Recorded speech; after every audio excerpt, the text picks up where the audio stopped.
Hello,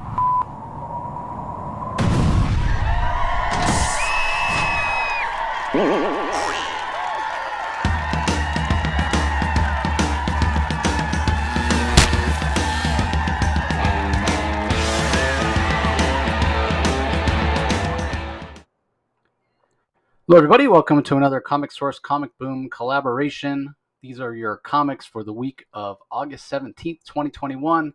The DC titles. Remember that we're going full spoilers. So if you haven't read any of these and you plan on reading them, you might want to wait and come back and listen at a later time. But before we dive into the comics, I guess we should address sort of the elephant in the room. Depending on what way you want to look at it, you could say James Tynion quit Batman and quit DC Comics, or you could say that, he just chose not to renew. That I would think that's more accurate. Yeah. He got competing offers, right? Like he had this opportunity to go to a platform called Substack and create his own line, his own imprint, and sky's the limit. He owns 100% of the profits and 100% of the IP, and if it becomes a movie or TV show or whatever, he reaps all those rewards. And he's got to curate that and put out content on a regular basis. Or he could have re-upped his contract with DC for another 3 years and kept writing Batman. And it was a tough choice for him, from my understanding, from what he's told me. So, or what he's said in interviews. I haven't spoken to him personally, but for what he said in interviews and in his newsletter, it was a tough choice. But ultimately, I think that you got to do what's best for yourself in the long run. And I think a lot of comic creators, they write things like Spider-Man and Superman and Batman and what have you, because that's what they grew up reading. And there's a chance to work on a legendary character and put your mark on a character that's going to outlive you. But at the end of the day, you have to pay your bills. Comics freelancing isn't for the faint of heart. There's no retirement, there's no health insurance or anything like that. So I don't blame him for his choice. But what's so interesting is it coincided that a bunch of creators that day announced. Scott Snyder's doing a writing class through Substack. Saladin Ahmed is doing something through Substack. Jonathan Hickman is he hasn't officially announced that he's no longer show running the X-Men. We know he's no longer writing the regular X-Men title, and he's doing something over at Substack. And I sort of with Hickman, I saw somebody make a comment on Twitter. I just thought it was hilarious. It's like, oh, so a new platform for him to have a series go on hiatus. It's sort of, I like Jonathan, I like his ideas, but it's sort of true. He gets these great ideas and he starts a series and then he goes for a certain, it's like, then there's the new shiny, right? And he puts that series on pause and he goes and starts something. It's like, fit it, give us the ending of some of these stories. Do you even have endings? So anyway, it's a new platform. I have no idea how it's going to work out. There's a lot to it on the back end. There's a lot of venture capital that's invested. It's digital comics, it's technology. And from the perspective of venture capitalists, I mean, they invest all this money in the platform, right? And then you have to prove that in order to get investors and sell it, right? Like you invest your money, and then what you want to do is you want to grow the valuation of the platform or the company or whatever it is you're putting your capital in. That's the venture part of it, right? You're taking a risk. You're investing your capital in this company, and what you hope is that you can prove that the company has value beyond what the initial investment was. And then you either take it public once the value is high enough and you sell shares, and then you make your profit that way, or you sell it to another bigger conglomerate for a profit, and you get back your initial investment plus you have whatever percentage of the company you own based on your initial investment. You get that much percentage out, right? So if you invest $20,000 and then the company doubles in price, you're going to get $40,000 back. So that's the way that works. So it's a pretty interesting time. Whether it will work or not, I don't know. But for the comic creators, here's the cool thing: they're getting all their money up front, right? It's the venture capitalists that are taking the risk.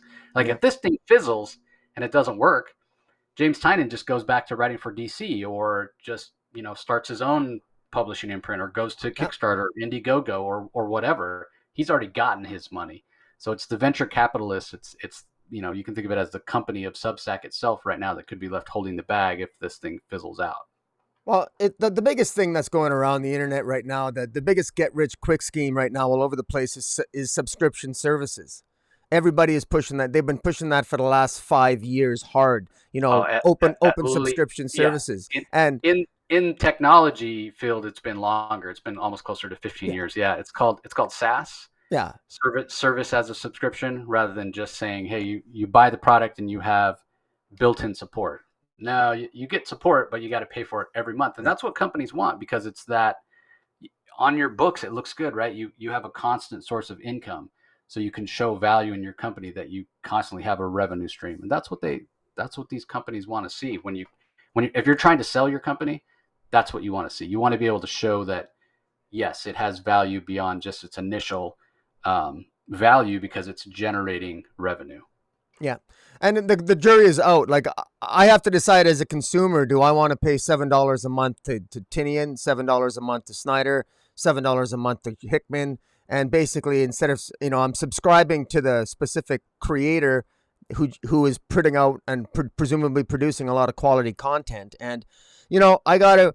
I'm old school. I love comic books, and I have done it before. Mark Waid had a web comic site that I subscribed to for a number of Yeah, it years. was I a quite enjoyed it. thrill bent, right? Yeah, Thrillbent. Yeah, I actually quite enjoyed Thrillbent. So I'm not against it. But Thrillbent was a hell of a deal. It only cost me $3 a month, and I got access to that was awesome. That was a great deal. Access to all kinds of comics. Not all were great, but most were decent.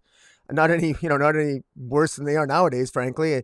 So we'll see where it goes. I mean, I got no problem supporting something if I'm getting good quality work. So I'm old school, but I'm I'm a new school enough that I'm willing to give this another shot. And plus, as long as they're ultimately going to publish it, and it looks like they're responsible for their own publishing. I understand Substack Yep. doesn't do any of the publishing, so to me the publishing is important because I'm again, there's that old school part of me. I want to smell that comic book, whether it's a trade paperback or a floppy in my hands. I want to have it. So Yeah, that's another benefit for the creators. I mean, they're getting paid per digital subscriber.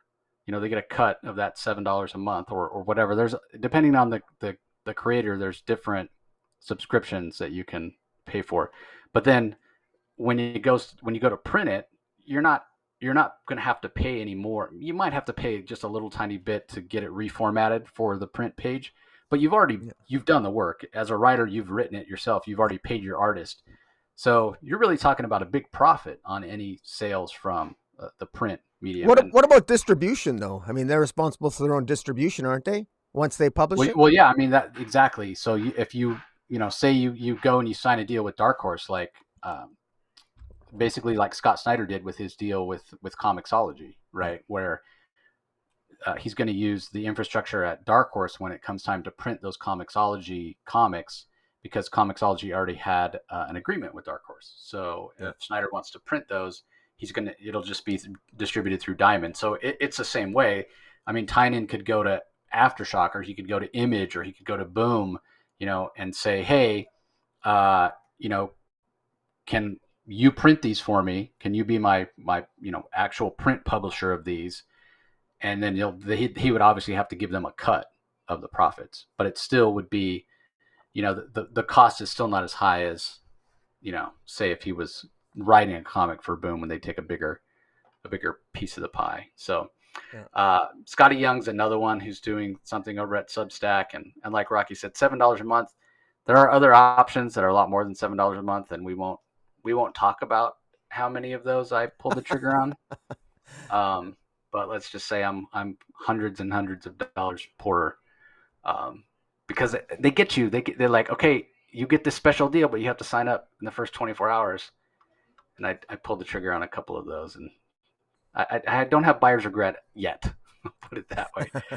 Um, the other thing that we probably should mention is DC. Like right after all this happened, DC then announced a bunch of new titles, and you kind of wonder. So did DC know this was coming, and so they kind of wait until after the Tynan news or whatnot, so then they could make their announcements for the new titles that are coming. Yeah, Um, yeah, you got to wonder because they announced a big one by Tom Taylor there, the medieval or dark Knights of Metal, I guess, Dark Knights of of oh of now metal. I'm like it was Dark Knight, DKOS. Dark. I think it's Dark Knights of Metal, wasn't it? Or wasn't it? No, because it's DKOS, and it just got announced today because it was DC Right. DKOS. So I'm trying to find it here. What the S stands for? Wasn't it like swords or something like that? Oh yeah, could be Um, that Dark Knights of Sword. Yeah, probably. But it. yeah, let me find it real quick. But the other one that was announced was, well, first they announced that Jorge Jimenez is staying on Batman. So despite the fact that James Tynion is leaving, um, it won't be it won't be the whole creative team that's leaving. Right. Jorge Jimenez is staying on the title as well. They also announced a Batman and Robin series that's supposed to tell, I guess, early days of Batman and Robin teaming up. That's being written by Jeff Lemire, which automatically gets my attention. But then I wonder, it's got Dustin Nguyen art, and for me, Dustin Nguyen art is he watercolors all his stuff now, and I'm just not the biggest fan of the way that it looks. So I kind of have a little bit of mixed feelings um, about that. But I mean, obviously it's Batman, and Batman comics sell, so I would expect that comic to sell.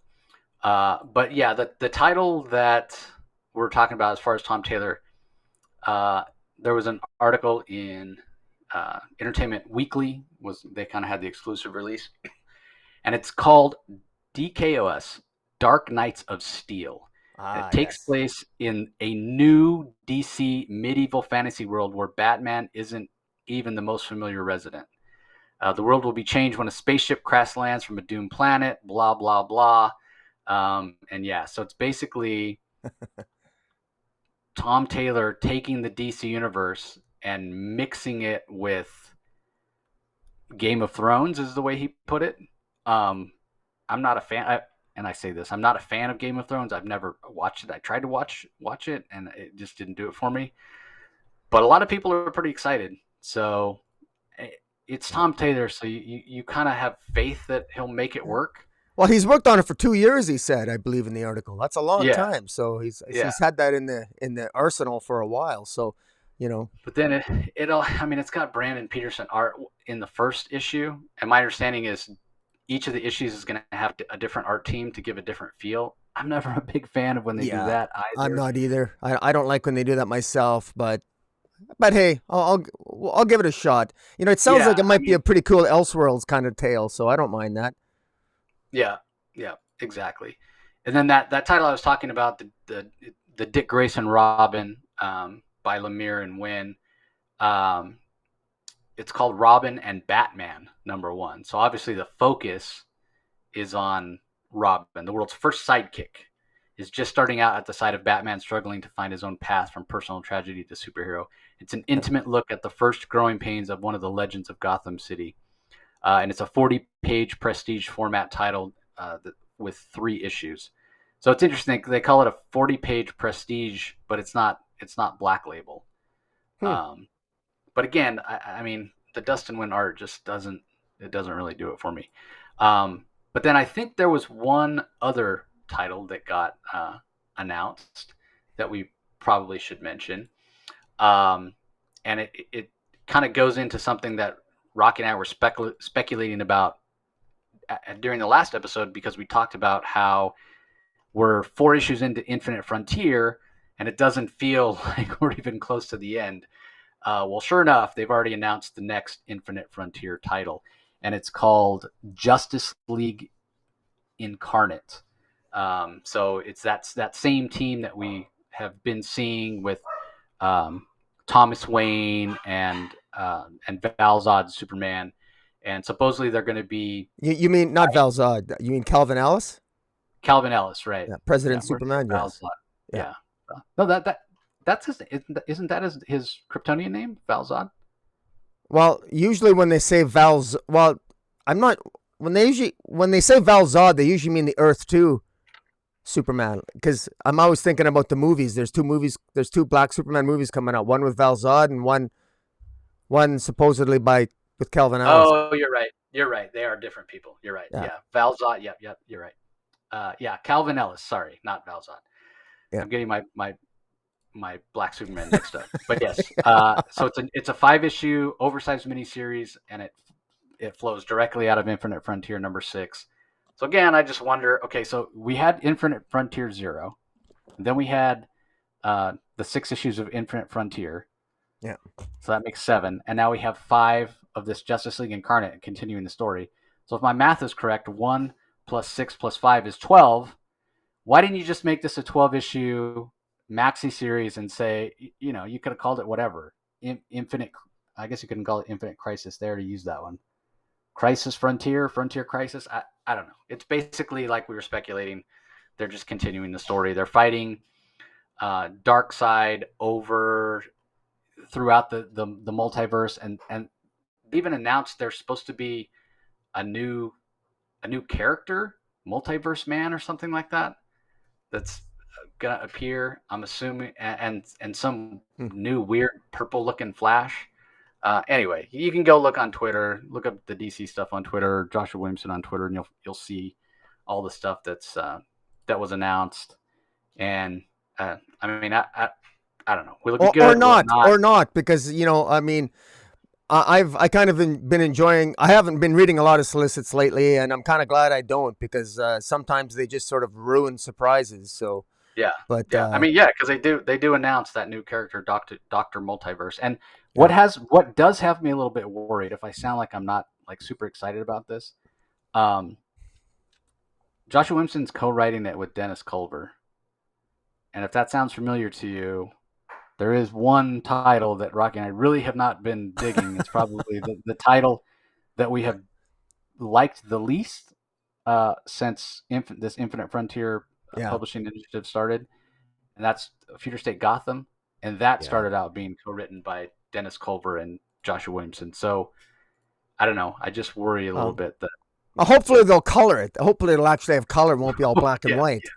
Good grief. yes, yes, I think it will definitely be colored, and that will definitely help. So anyway, a ton of comic news and a ton of DC news, and again, I just have to wonder about the timing of all these announcements. And actually, before before I forget, there is one more, because there's never enough comic announcements. But like I said, you do wonder about the timing, Tynion leaving, all these other uh, people going to digital with Substack and whatnot, and then DC announces this giant slate um, of really great books. There's one other that we should announce because it's by one of our favorite writers and friend of the show, Stephanie Phillips. It was announced today she's writing a Wonder Woman title called Wonder Woman Evolution with Mike Hawthorne on art. So you wonder what Mike Hawthorne was going to do when he left Daredevil and left Marvel. Well, he's illustrating a Wonder Woman story, and it's 8 issues, and Wonder Woman's got to step up and act as Earth's representative in a cosmic trial to decide the fate of humanity, which is sort of a trope, right? It's happening. That's the story that's Yeah. happening right now in Flame from Vault.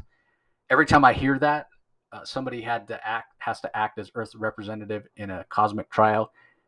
The first thing I always think of is Encounter at Farpoint, which is the first episode of Star Trek: The Next Generation, Yeah. where Q puts Picard on trial as a representative of the human race. So, but anyway, it's Stephanie Phillips on Wonder Woman. So Yeah, I'm I'll definitely give that a shot. Yeah, I mean, I like Stephanie Phillips. She's been making me happy with her Man Among Ye and some of her other titles, and I've been enjoying her Harley Quinn. So we'll see how she does on Wonder Woman. Fingers yeah. crossed. So yeah, a lot of news, a lot of comic news, a lot of DC news specifically, and it's so interesting because uh, it's funny. I have friends that own comic shops that are retailers, and they'll reach out to me, or I'll see them put something on Twitter. What they hear, right? Like this is the news. This is actually what's happening. But then people that aren't as in the know as you and I, and don't pay as much attention, they hear it like through the grapevine, and then you like uh, somebody was saying that they heard Tynan was never going to work for DC again. He was going to stop writing Something is Killing the Children. He was going to stop writing Department of Truth. He was going to stop writing Nice House on the Lake because he'll never work for DC again. He had a big falling out with them. Good And he's grief. only going to create these web comics. And that's not at all reality. No. That's not even close to what's happening. He owns Nice House on the Lake, even though it's printed through DC. He's going to keep creating that. He's going to keep writing Something is Killing the Children. Yeah. They're developing a TV show. Why would he stop? He's going to keep writing Department of Truth. He's just going to do some new stuff on a new platform. And there's no animosity between him and DC. He specifically stated that he'd be happy to go back at some point. Yeah. So, but it's just interesting what people, I don't know why they like to gossip in the way they do, but I don't know. Maybe they're just looking for a reason to be angry. It seems like a lot of people fall in that category these days. But anyways, let's get on to the books we're going to talk about. There's quite a few good ones this week. Let's start with Nightwing. Leaping into the Light Part 6, and I'm assuming, based on the fact that Nightwing 84 is part of Fear State, that this is finally bringing the first arc of Nightwing to a close for Tom Taylor and Bruno Redondo, and I think they've done a fantastic job. So Tom Taylor's writing, Redondo's on art, Adriana Lucas does the colors, Wes Abbott does the letters. Yeah, I like this, but let's get Rocky's thoughts first before I talk about why I really enjoyed it. What did you think, Rocky? This was actually a really nice issue. This is not necessarily a lot happens in this issue, but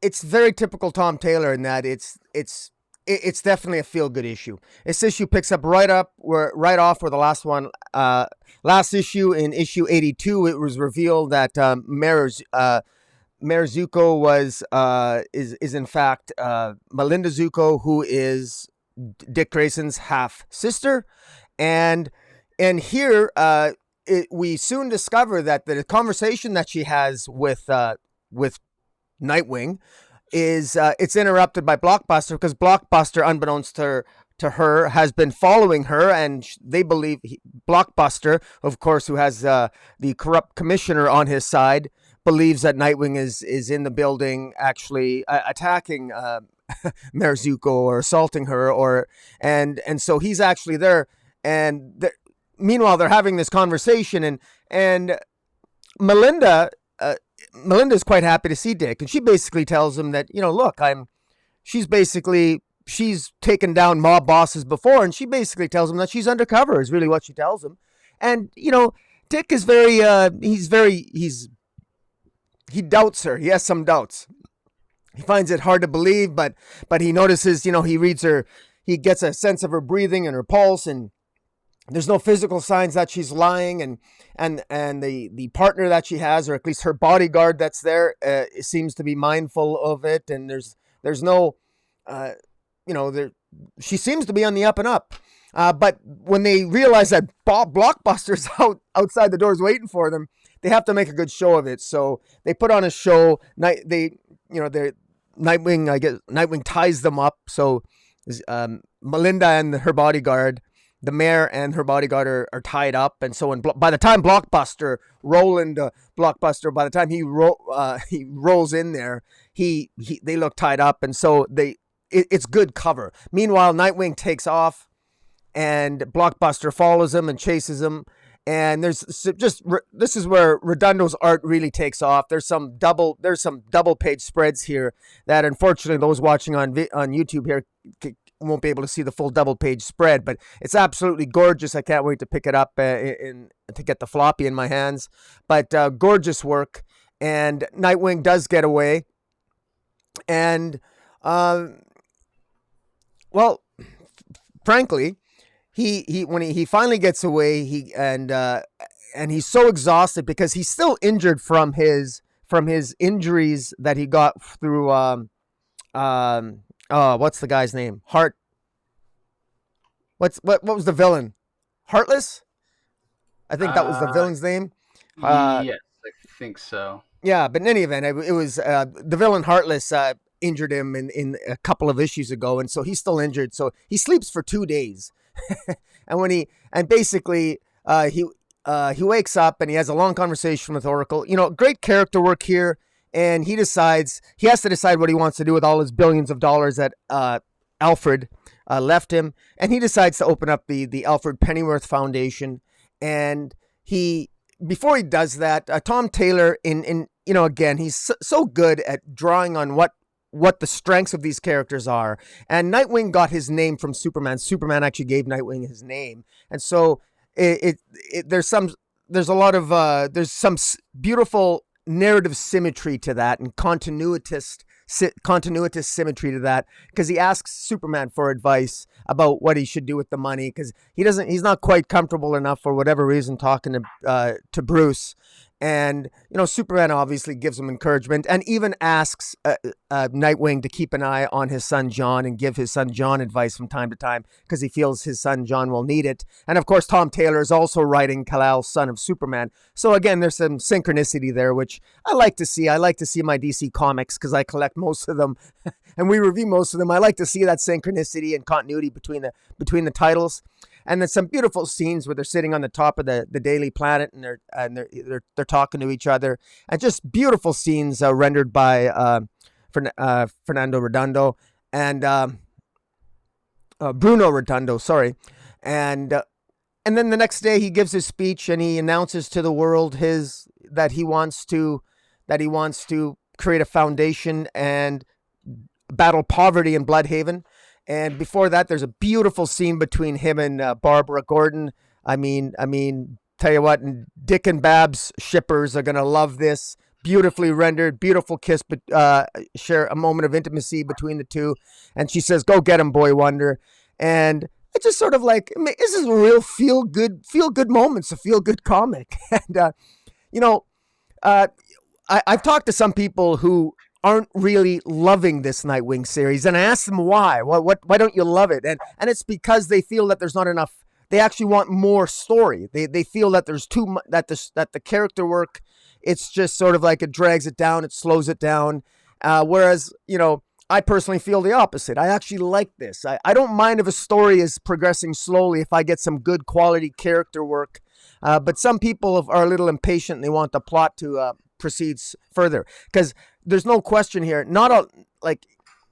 This is going to probably be a very slow build in terms of his eventual takedown of Blockbuster, but the stakes are being raised here, and it's clear that the agenda that Blockbuster has with believing that he's got Mayor Melinda Zuko on his side when she's really working to take him down, with Blockbuster on one side, and now clearly Dick Grayson with the Alfred Pennyworth Foundation on the other, trying to, undoubtedly develop those areas of the city where there's homeless people, and to battle poverty. You can bet dollars to donuts those two forces are going to come into conflict.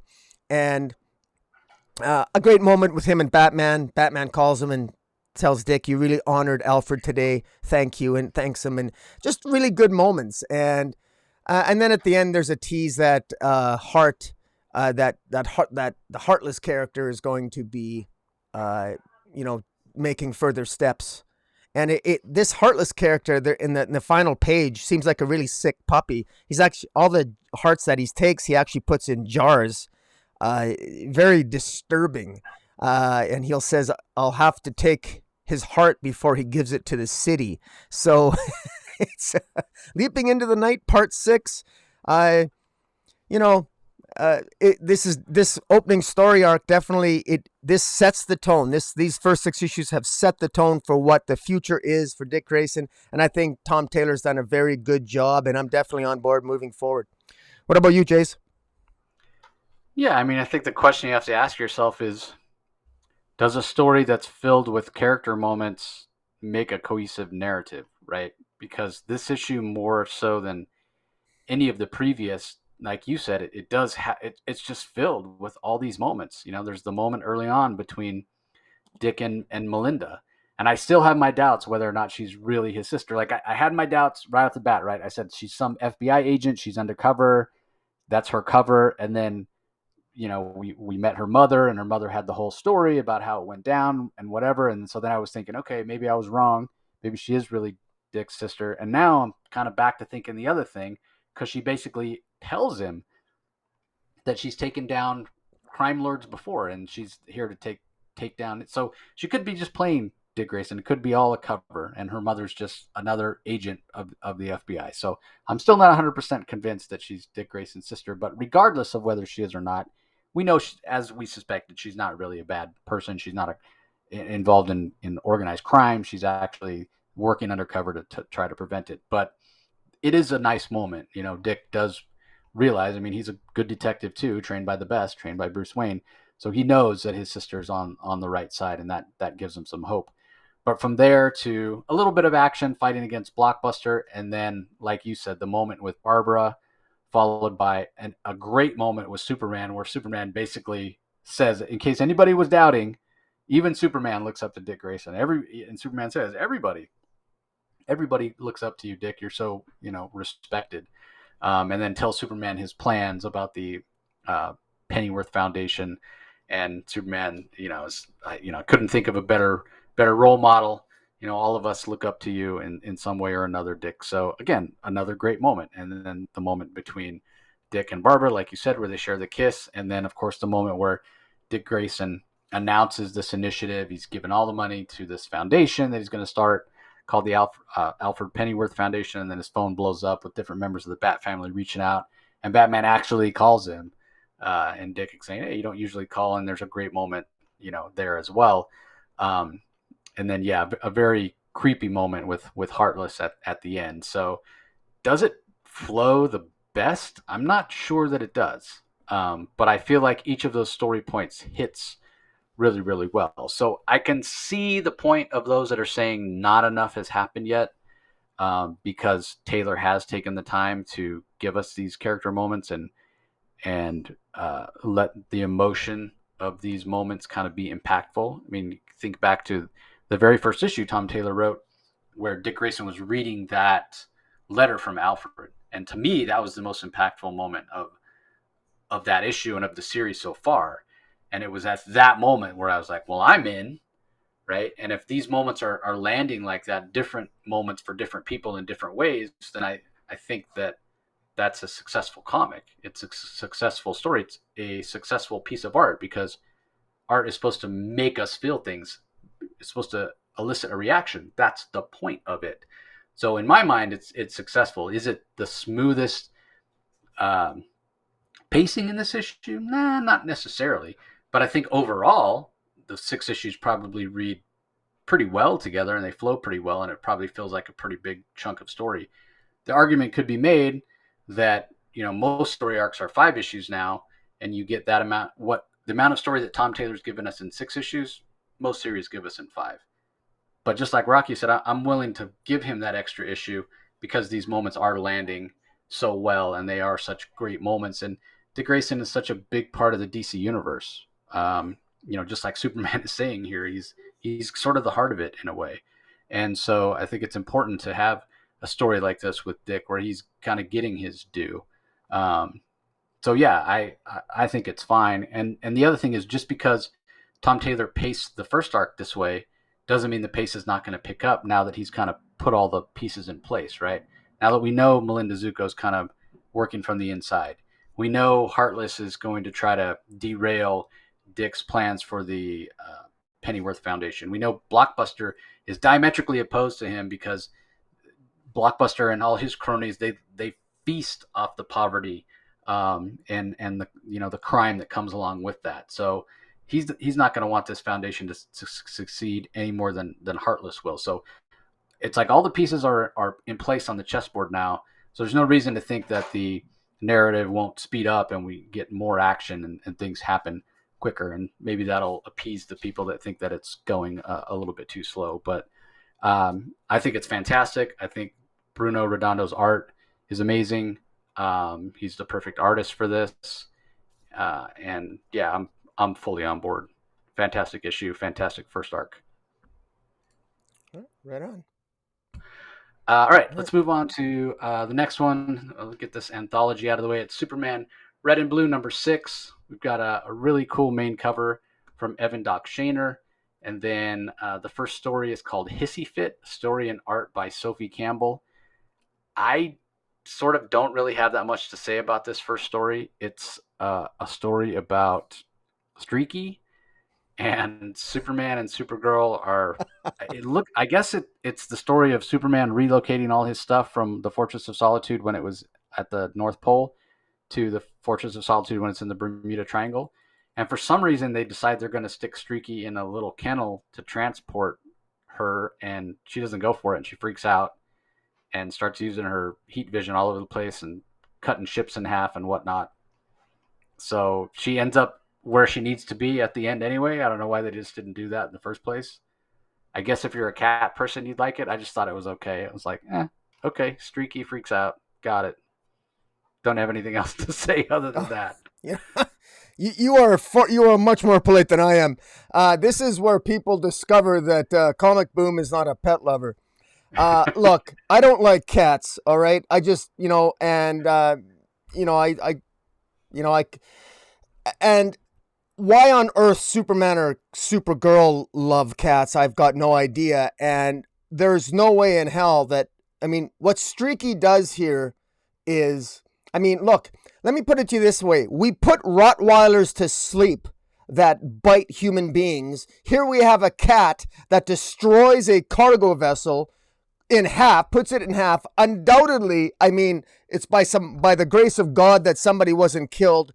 And this is an animal that should be put to sleep. They should get kryptonite injection inside this cat, put it to sleep. That's what Streaky the cat deserves, but they don't do that. And apparently Streaky just threw a hissy fit because she didn't want to be caged, and they were just moving. To be clear, what they were doing, and this wasn't clear to me at first, but they were just moving. It was moving day. They were moving. They have a North Pole fortress to a South Pole fortress, and that's on the last page. So they were just relocating, is really what they were doing, and they made the mistake of telling Streaky, just putting Streaky in and in fact, even that was kind of ridiculous. If you have a flying cat, why do you need to put your cat in a cage and then fly with the cage? Why don't you let the cat just follow behind you as you fly to the other fortress? So the whole premise of the story, I think, was a little bit nutty, but clearly this is just for fun. And I'm being sarcastic here, people. I'm just saying, like, this is this is a dangerous animal. Yeah, and I don't for sure. Anyways, I had fun with this. I actually laughed out loud because in my own personal circles here, I'm known as a person that's not a big fan of cats. So when I read this, I couldn't help but chuckle. Yeah, Anyway. I agree with. I thought the same thing. I'm like, what? This cat just split a boat in half? It's gonna kill people? Like, that's not a hero. That shouldn't be allowed to wear the Superman symbol. And all I could think at the end was, Dexstar, that Red Lantern cat that's Exactly. evil. Man, Streaky. I would take Dexstar over this cat any day. Streaky's making Dexstar look good in this story. Anyway, the next one's called The Scoop. It's by Matt Wagner, colors, letters by Dave Lamphere.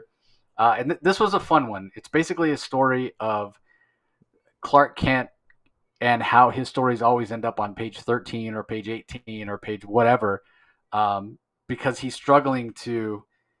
He feels bad if he were to sensationalize himself, basically, right? Like, Lois Lane's stories are ending up on the front page because it's all Superman, and Clark's focusing on sort of the reasons behind. Like, if Superman fights a giant ape that went crazy, he's going to write a story about poaching, illegal poaching and whatnot.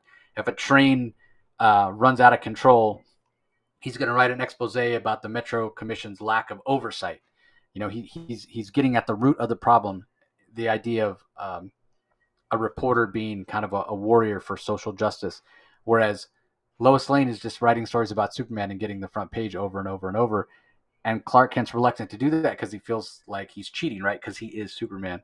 And then at the end, he sort of realizes that the story that he could tell is his own story, right? And he does start typing it. My birth name is Kal-El. I'm the child of two worlds. This is my story, blah, blah, blah. So kind of interesting and fun. And it felt a little retro based on the art style of Matt Wagner. You could see this, it's Art Deco.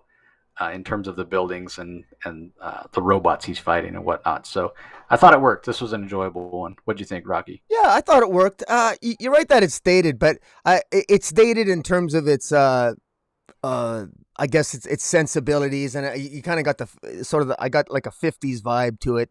Yep. Because because if this was a modern day tale, I'm sure that there'd be some people that might be upset with Lois Lane's portrayal, because Lois seemed fairly one dimensional, pining for Superman and just, going for the story of Superman. And I thought it was maybe a little insulting to Lois Lane that she didn't seem concerned about the actual story behind the story. Lois Lane even told him at one point in the story, even told Clark at one point, saying, I used to go for the story behind the story too, but then I realized that's not where the real story lies. And well, that is where the actual story lies. I mean, if you're about truth, justice, and the American way, I mean, that is where the story lies. And I would have thought Lois would be able to get not only the first page, but also the story behind the story. I also think it's a little bit forced, because I do think that a lot of those stories that Clark Kent got would not be on page 16 or 17. They would be on the first page, because they were actually fairly big revelations, even within the context of the story. I mean, I nitpick here. I got the entire point of this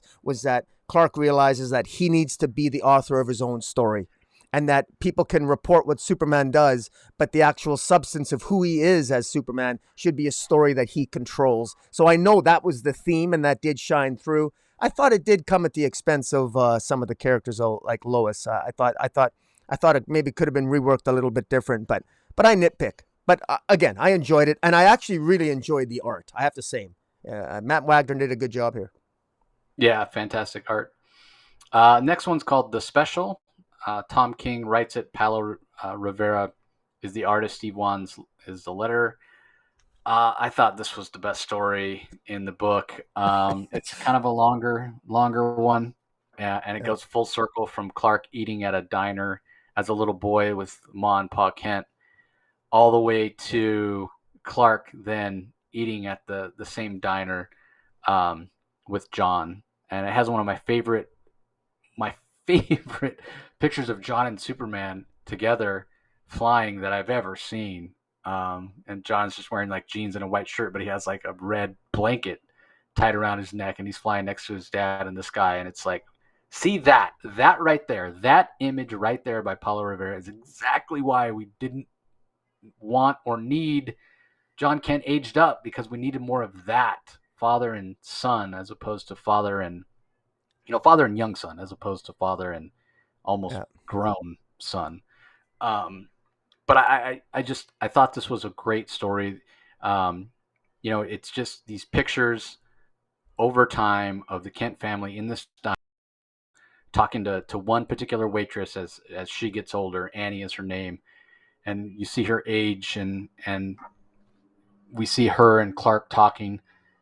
At these various periods of Clark's life, from like I said, from when he was a small boy to him um, getting advice when he's older from Pa about his responsibilities, to Clark telling Lana that he has to leave Smallville because he needs to be part of the larger world. Clark coming back home to visit his parents.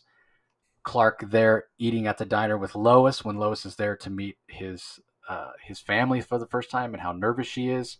To Clark going back to the diner when he's there to visit his mom after his father passed away, and Annie uh, basically telling Clark things about his father that Clark didn't even know. Talking about, your dad was so proud of you. He was in here every day. Clark this and Clark that. Um, that's where the name of the story comes from. He always ordered the special, no onions. Um, and I kind of wonder. So Tom King is good friends with Mitch Gerrits. Mitch Gerrits hates onions to the point where he says onions aren't even food. Next time I see Tom, I have to ask him: is Yeah, that a nod to Mitch Gerrits that it's I'm sure it that is. it's no onions? Um, and then finally, when Clark goes back, and this is where the story really really shines, when Clark goes back to the diner at the end, after John's off doing whatever, and Lois is not there, and it's just the diner's practically empty, and it's just Clark and Annie, and Clark invites her to sit down, and Annie's talking about how she doesn't know she doesn't think her life is that special, right? She she refers to it as a black and white life. She's lived a black and white life. Her life hasn't been that exciting. And she asked Clark, "Have you ever seen the colors? Are they pretty? Are they as pretty as I imagine?" And Clark tells her, you've always been a part of our lives. Like, you've been a part of so many important part of our lives. Every time I come back in, you're always here. And time again, there's the blue of your eyes, the red of your cheeks. It feels like coming home. And that's something really special. And in the final panel, we see Annie fully colored, because the rest of the time she appears in black and white. I just thought it was a really impactful image. And it's so interesting. And what's so great about this story, I mean, yes, Superman does appear, and there is one panel where he's fighting a robot when he's telling Annie on a visit back that life's had its ups and downs. But it isn't a Superman story per se. It's a Clark Kent story. It's a story about who he is, and who he is based on the values that were instilled in him in the place that he grew up, by his parents, but also by the other people that live in Smallville, people like Annie. And it's so important to remember that Clark has never forgotten his roots. And to me, it's one of the things that makes Superman such a great character, makes him so relatable. He's the most powerful character in the DC universe, but in so many ways, he's also the most human. And this is what this story shows. So, in my mind, you can't go wrong with a Tom King written Superman story. I mean, the Superman Up in the Sky story he wrote was also fantastic. It just makes me wonder, why isn't Tom King writing Superman on a monthly basis? I don't know. Maybe it's tough to nail it with this level of beauty and perfection every time. But I don't know. I just thought the story was fantastic, and the Paulo Rivera art. Paulo's art's interesting. I talk about Superman, and particularly in this story, being a very human character. Paulo Rivera's art, I feel like it could be very dynamic at times, and he's fantastic at drawing action, especially with a lot of characters, big melee kind of things. I feel like in a way his art's a little restrained here, which perfectly suits the story.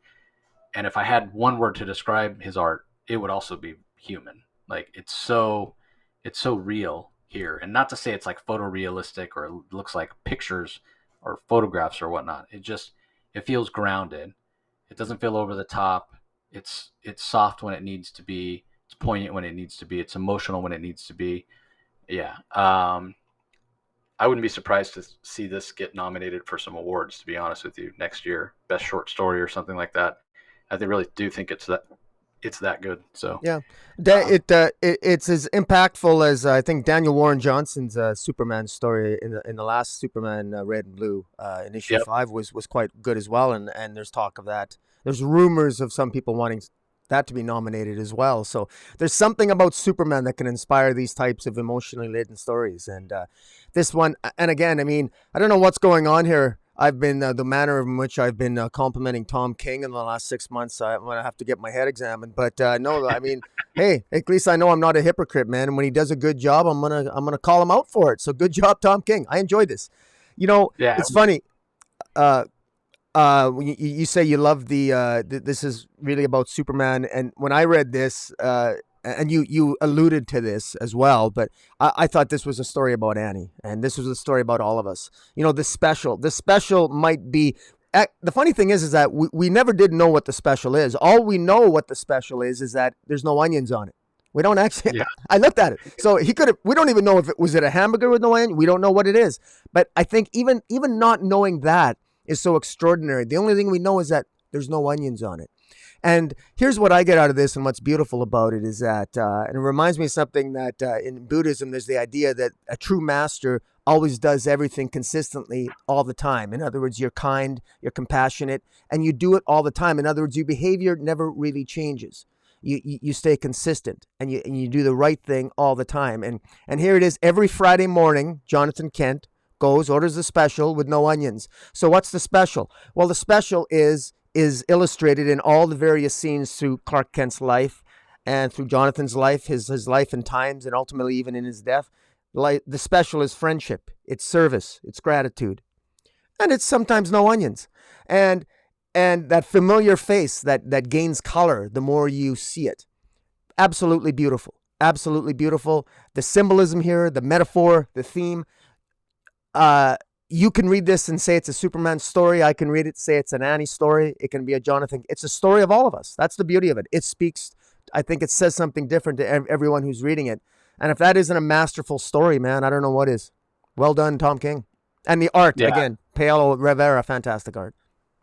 Yep. Exactly. Next one, Son of Farmers by Darcy Little Badger. As the writer, Steve Pugh is the artist. Pat Brisso does Pat Brasso. Let me get that correct. Does the letters. Um, I don't know. I thought the art was good. Very unique use of the colors. Red, white, and blue. More different than we've seen the colors used before. But this one didn't really speak to me that much. It basically is Ma and Pa Kent teaching patience and persistence and hard work, and Clark learns all those lessons and learns that he's capable of with his own two hands, and eventually even saves a man's life by giving him CPR as Clark Kent, not as Superman. Um, but I don't know. It felt like it was missing something for me. I don't even really have that much to say about it. It was okay, but I feel like in some way it must have missed the mark, because I feel like it should have I should have had more of a reaction to it, and I didn't really. I was just like, okay, that was all right. Yeah, I agree. Well, I think the central phrase of this particular story called Clark's Field is that as the son of maize farmers, I learned how to fight for life on Earth. Like basically, like you said, he was. I think that writer Dance Little Badger is trying to convey the idea that all the central, all his strength and everything he learned as a young farm boy, he's taken with him as he's gotten older, and it's helped him save so many lives. And I didn't see it, quite frankly. I didn't Yeah, actually see it. I didn't. That's where it failed for me. I didn't see how him being a maize farmer had anything to do with a lot of what I mean, you could be raised with good values anywhere. I didn't really see how. I mean, I got some of it. How if during a drought you can have disappointment. You could have. I mean, I get it. I got heck. Half my family is all Saskatchewan farmers. I mean, I'm well aware of the ups and downs of a farm life. Despite myself being a city boy, a small city boy. But in any event, it did miss the mark for me too. And I don't, I understood the point of it, but it never really hit home. And I wasn't a big fan of the pink. It looks pink and blue, and it didn't quite really, yeah, didn't quite hit the mark for me. Yeah. But I understood it. I understood what the writer was trying to convey. It just didn't. Steve Pugh's art was pretty good, but beyond that, I thought this was one of the more mediocre stories in this issue 6. yeah. You just wonder if maybe it was one of those instances where it just didn't have enough room to kind of get there. Yeah. Might have suffered from that. The last story is called Ally. It's written by Rex Ogle. Art is by Mike Norton. Letters by Steve Wands. This one sort of cheats at the end, and you get full color, not just red, white, and blue. So basically, it's the story of this boy who hasn't come out to his family and feels conflicted. Like maybe he should keep quiet. His life is fine as it is. He could make things so much worse if he says those two little words, but what's the alternative? Is he living a lie, secret life, blah, blah, blah. And he goes home. He's undecided what he's going to do. He goes home one night from school, gets home from school, and his whole family, both his parents, it looks like a sibling and maybe a grandparent, are watching TV. And it happens to be the announcement that Superman's making that he's Clark Kent. And that inspires this boy to tell his family that he's gay. And when he does, he opens his shirt. He's got a rainbow shirt on. It's actually all the rainbow colors. It's no longer a limited color palette. His family gets up. They all embrace him. They accept him for who he is, which is, great lesson. And the boy looks to the TV, and Superman's still standing before all the microphones. And the boy thinks, "Thank you, Superman, for always inspiring." So, I mean, it's okay. fully agree with the kind of the whole idea of using all the colors for the end of the story, with the idea of the rainbow being the symbol for uh, LGBTQ. So I didn't have a problem with that. Mostly what I have a problem with, and this is in no way Rex Ogle's fault or whatever, but you're hitting me over the head with the fact that Superman revealed his identity as Clark Kent, which was a Bendis choice or an editorial choice or a co-Bendis editorial choice, and it's a choice that I disagree with so vehemently. I think Yeah. it in a lot of ways diminishes the character of who Superman is, and certainly diminishes who Clark Kent is. That part of the character, because we haven't gotten any Clark Kent. I've talked about it on previous episodes, so I'm not going to get up on that soapbox again. But I have a hard time. I can't judge the story on its own merits, because right there in the middle of it is, hey, Bendis did this thing that messed up Superman. So yeah, I mean, I thought it was okay. I get the point of it. Yes, Superman inspired, but shouldn't have happened. So yeah, I'm not going to say anything more about it. So Well, you have yeah. anything to add? Well, just that when in numerous interviews, writer Brian Bendis, on when he had Superman reveal his secret identity, talked about how the revelation of the identity would inspire all kinds of people, and the only people it really inspired, I think it inspired Toyman to stop being a pedophile, or a villain in the DC universe, and now Toyman is an ally of Checkmate or something. But beyond that, I mean, look, that was the whole point. That was the theory behind the Superman reveal. This was the selling feature, that Superman doesn't want to be deceptive anymore. He wants to be who he is. And so this builds on that.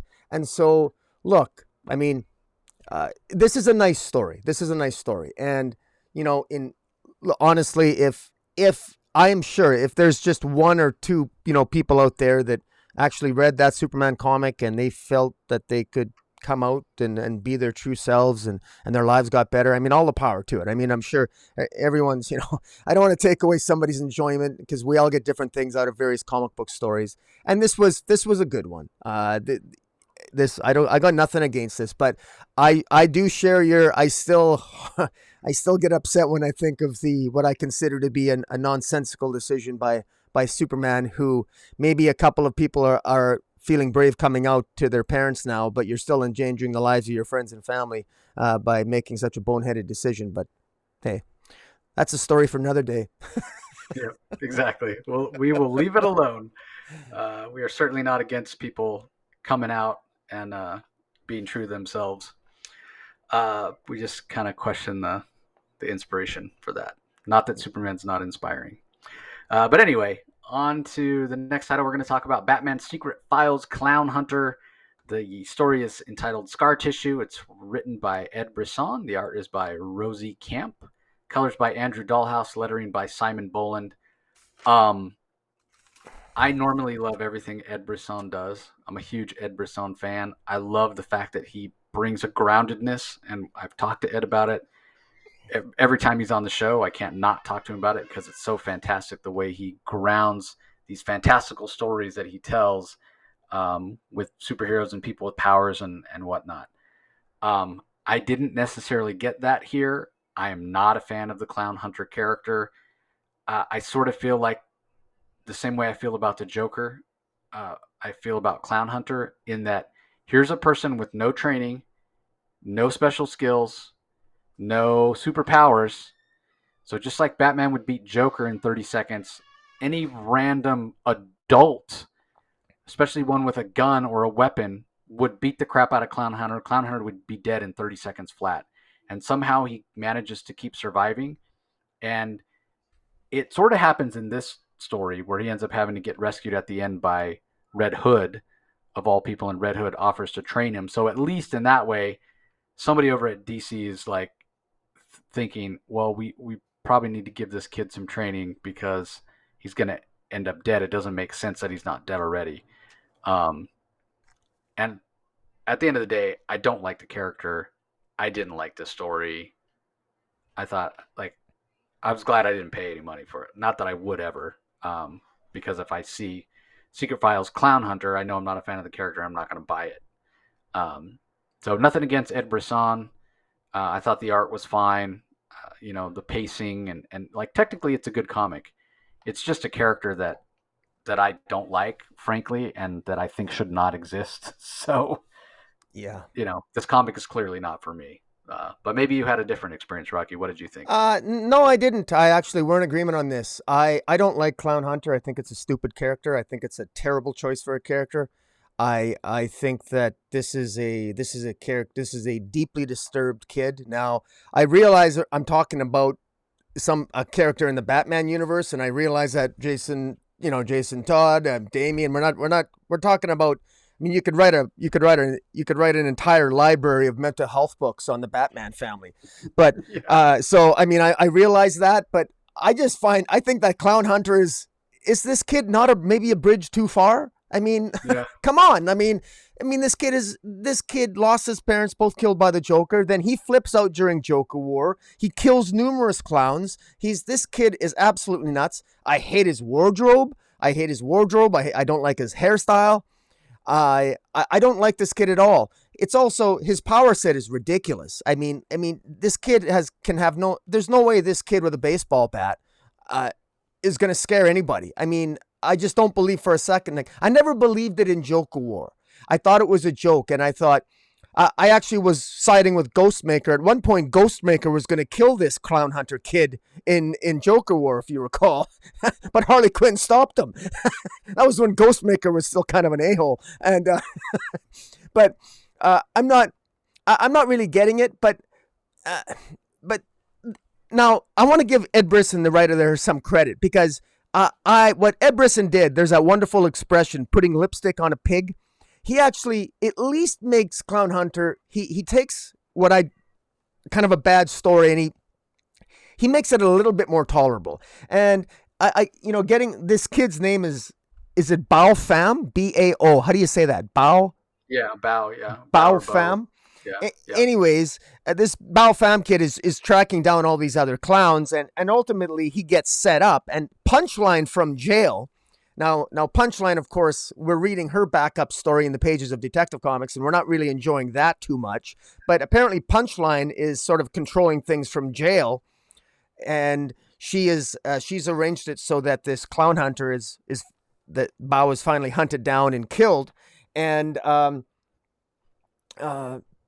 Clown Hunter, it's very clear that Clown Hunter basically has ignored Batman's advice because in Joker War, Batman, and in the events following Joker War, Batman gave Clown Hunter advice, basically saying, "Hey, man, you're better than this." Batman actually let this punk kid go. Instead of sending him to Arkham Asylum, I don't know what Batman thinks. Why does he put some psychopaths in Arkham Asylum and others, especially young, if they're kids, he just lets them go and wander around? I don't know, but I say that somewhat tongue in cheek. But in any event, the whole thing.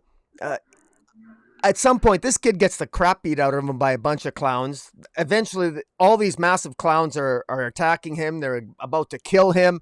Punchline is behind him. And then there's a lot of dialogue. Punchline starts talking to this kid and maybe suggests recruiting him. And then there's flashbacks with him in Gotham Academy where he was bullied.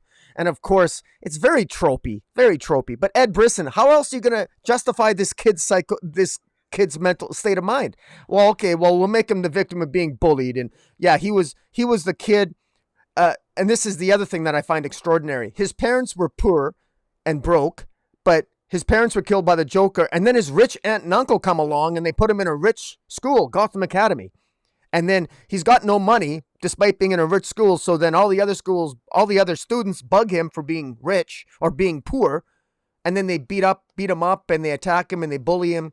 So this really builds and destroys his state of mind, and he hates being bullied. And as the clowns are beating the crap out of him, he's having visions and flashbacks, almost like PTSD from all the bullying he got while in Gotham Academy. It's, this is like a Vietnam vet coming back from the war. Only we're talking about a 14-year-old kid. This thing is wrong on so many levels, but in a twisted kind of way. I'm kind of chuckling as I read it. But anyways, at the end when Red Hood shows up, I don't even know why Red Hood would want to train this kid. Why would Red Hood choose this crazy kid? I mean, does Red Hood actually see some of himself in this kid? Maybe he does. But I would have liked to have seen more of that. I would like to have seen more of that conversation between Red Hood getting to know this kid instead of Punchline going through all the diatribe that she did conversing with him, because I think the more interesting dynamic is between Clownhunter and Jason Todd, but we just got a small smidgen of that near the end. But overall, I think this is a miss for me. If Clownhunter has potential as a character, it's going to have to be something that is more organically and I think just developed. This is a decent start, but I don't buy it. Ed Brisson, you did a good job, but there's only so much lipstick you got in your arsenal to put on this pig of a character, or clown, as the case might be. Yep, 100%. All right, next up we have Batman Catwoman number 6. Tom King writing, Clay Mann handling art and cover, Tomeu Morey as color artist, Clayton Cowles does the letters. And we just heard that Liam Sharp's going to be filling in on 3 issues of Batman Catwoman. So Clay Mann is notoriously slow, so I'm thinking that's what is prompting that, so they can actually finish, because this story feels like it's taken forever. And the problem I have with this issue is the same problem I've had throughout, and I've talked about it before. There's 3 different timelines and 3 different narratives going on, and it's not always easy to tell which is which. And being that the story is already hard to follow, and it doesn't come out in the most timely fashion, I feel lost. Like every time it comes out, I feel like I need to go back and reread issues 1 through 5, before I can read issue 6. And I just don't have the time to do that. So while this issue technically felt like a good issue and the art was absolutely fantastic from Clay Mann, I'm still a little bit lost as to what the hell is going on. Yeah. No, what is the point of this? What is the point of this series? We're halfway through now, and I don't know what the point of the series is yet. You and I need to buy a bottle of Crown Royal and just get lost together trying to understand what this story is about, because I'm lost as well. I finally get to say something negative about a Tom King story because I've been complimenting him so much. I mean, he can't hit it out of the park all the time. So yeah. So yeah, I didn't mean to interrupt you there, but no, that's it. I'm done. I won't go so far as to say it's a bad story, but I think, and we've talked about before, that Tom likes to experiment and tell stories in different ways, and it can work. But I think this series is one of those examples of why sometimes the way Tom wants to tell a story, it's not conducive to a monthly comic. Like this, they should have just waited and put this out as like one big hardcover or something. Yeah. And give Clay Mann the time, like they did with 3 Jokers for Fabok and Jeff Johns, because then you get the whole story. Because I think I'm not going to understand the story and be able to appreciate it for what it is until I have the whole story. It doesn't work as a sequential narrative, not with 3 disparate timelines going on that I'm not even sure how they connect to each other yet. Yeah. And it's very frustrating because, this involves a character, Andrea Beaumont, who is Phantasm. And it's essentially sort of a loose sequel to the one of the best animated films of all time, and that is Mask of the Phantasm. And,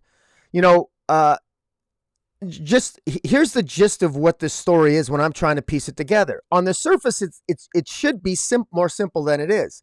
The Joker killed Andrea's father. The Phantasm in the Mask of the Phantasm movie was Andrea Beaumont, and she was a former love interest of Batman.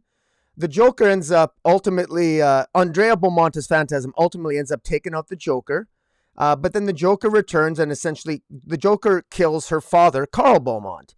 Now, Andrea returns as Phantasm to kill the Joker for him ultimately killing her father and her son.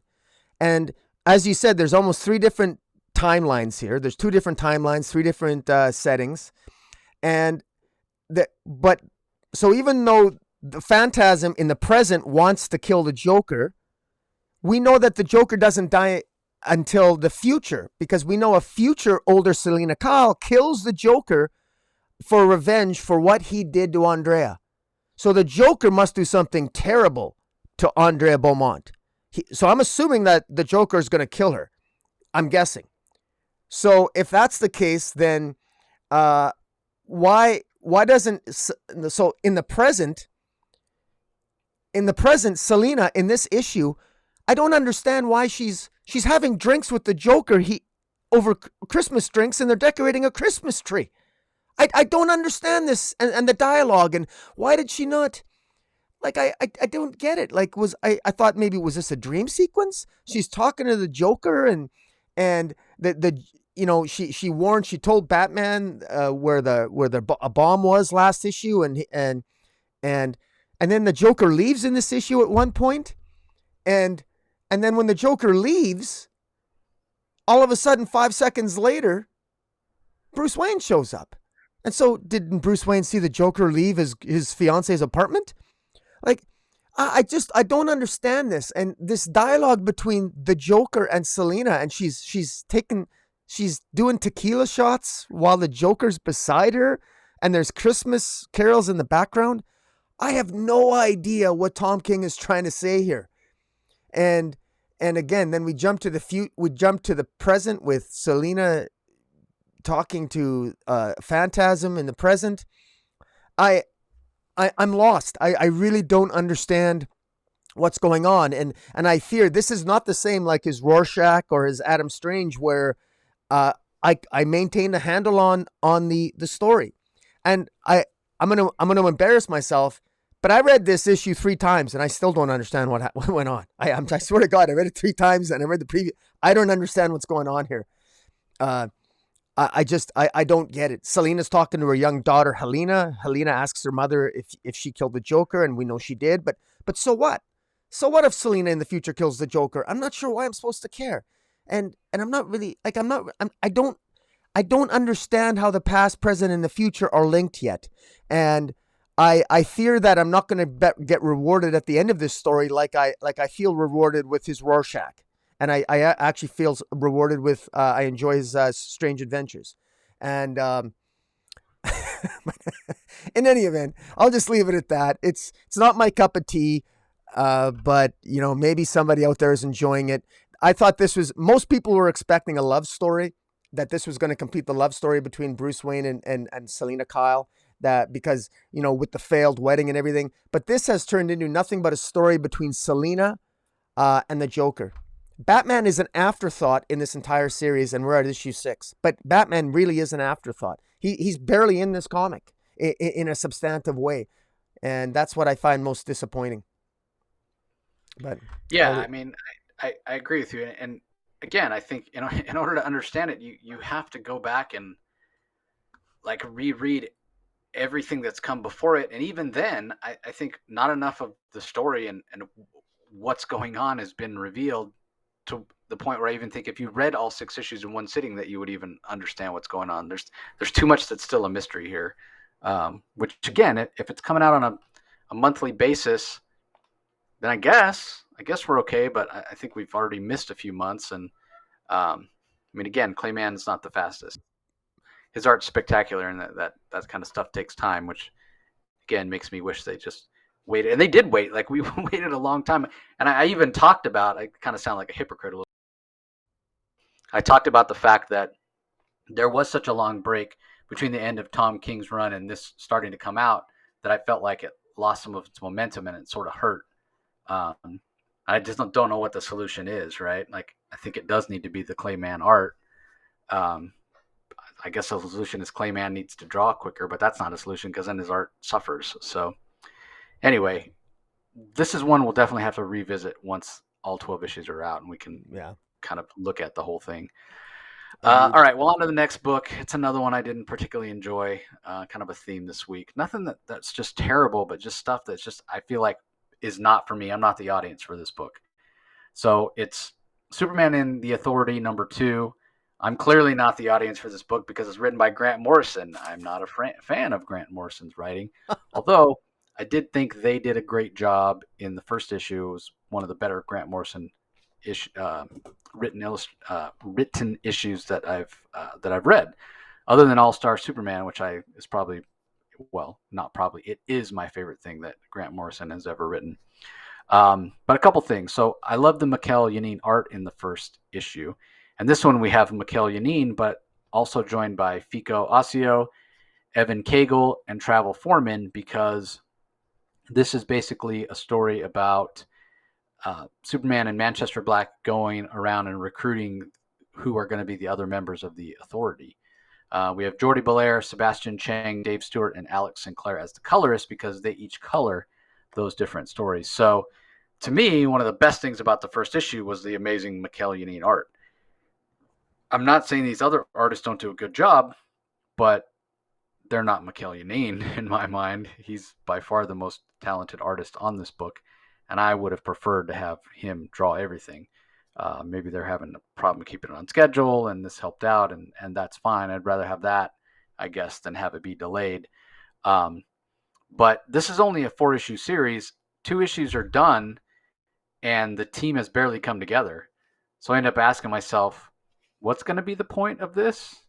So in the first issue, Superman's like, yeah, I'm getting older. I'm not quite as powerful as I am. I need, I'm going to take matters into my own hands more so than I've ever done before in terms of setting the Earth up for success once I'm gone. Well, we're halfway through the series. He just barely finished putting the team together.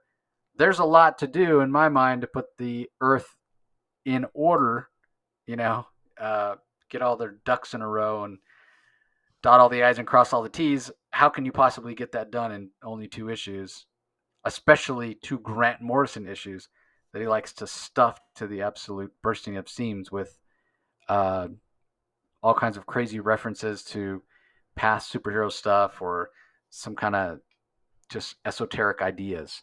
So I have no idea how this wraps up in only 2 more issues. I love the Mikal Janin art in this issue.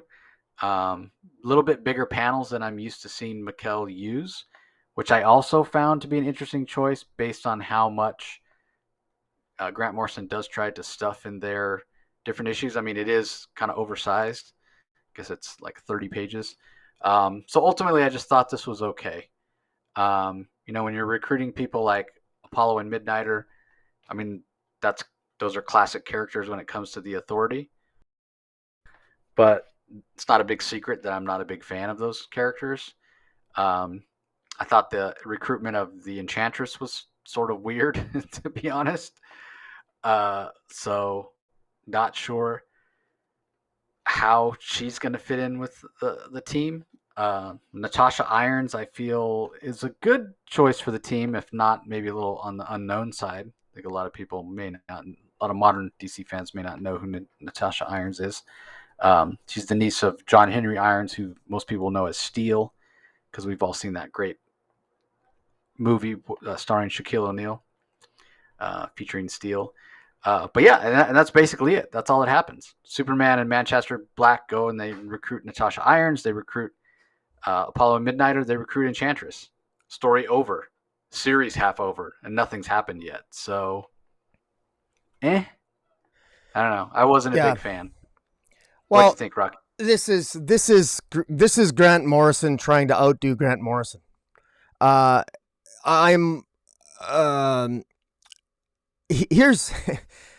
is so much crammed in here. This is Grant Morrison making a commentary about society in actually quite humorous ways.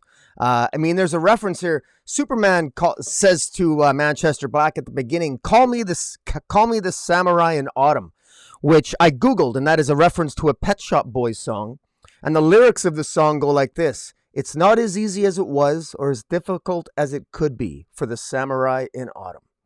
So it's a reference to Superman losing his powers, but at the beginning of this issue, he's working out and he's clearly losing his powers, but he's not as good as he once was, but he's as good once as he'll ever be, is basically, which is actually the words to a Toby Keith country song, which I prefer better to the Pet Shop Boys.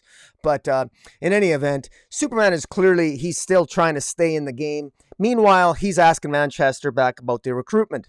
And what I find astonishing about this issue is that we've wasted this entire issue on recruitment. I thought why can't we just get them all in a room? They all want to join. Why waste all this time? It's almost as if DC had all these pages and they needed to use them up because they paid for the art, so we have to use it. But as you said, Jace, there's only 4 issues here. There's no way we're going to get a satisfying story in 4 issues. That's what's, I mean, it's just impossible. I know that because it's Grant Morrison. I mean, Grant Morrison usually requires an entire series, and I actually prefer that. Now, having said that, I actually think that there's some interesting stuff here in this issue. It's hilarious what Natasha Irons does. Natasha Irons, she suffers from ADHD, and she's in this particular story. She is battling hostile digital life forms discovered by her father, who is John Henry Irons Steele. She discovers a Wi-Fi consciousness that's threatening to materialize from a data space called Femtotech, and it's the internet made manifest. It's Nat versus Net, Natasha versus the internet, and this internet at one point even accuses her of accusing her of having a big ass, accusing her of having continental immensity of her big butt, and she blocks the villains. In other words, all this symbolism of blocking people on the internet, of body shaming trolls attack her, just like when you shame people online. The symbolism here to the real world online trolling of the media and all that jazz and the fake news. It's just laden throughout the dialogue here. And it's not always subtle. And it's in that way, it's so typical Morrison. And yeah, now what does that have to do with, like, I'm not sure what that has to do with, why did we need to know all that? Why not? Because ultimately the adventure that Natasha's gonna be going on with with Superman and the Authority, what's that gonna have to do with this Femtotech villain that she's facing? It's once again, it's Morrison really cramming so much. It's an info dump of these psycho crazy ideas that Morrison has a tendency to do. And at least when I read Grant Morrison's Green Lantern, beautifully illustrated by Liam Sharp, there was 12 issues and there was 2 seasons there that I really enjoyed, and his story organically had time to grow, and the craziness of it, you could appreciate it. But here I'm not really so sure. The story called Hard between Apollo and Midnighter, they're both very violent, and they're battling. They end up battling this. They're accused of. I'm not even sure who they're battling. It's not even that important. They're battling this Frankenstein monster that's using children for spare parts to build more monsters, and it's really crazy.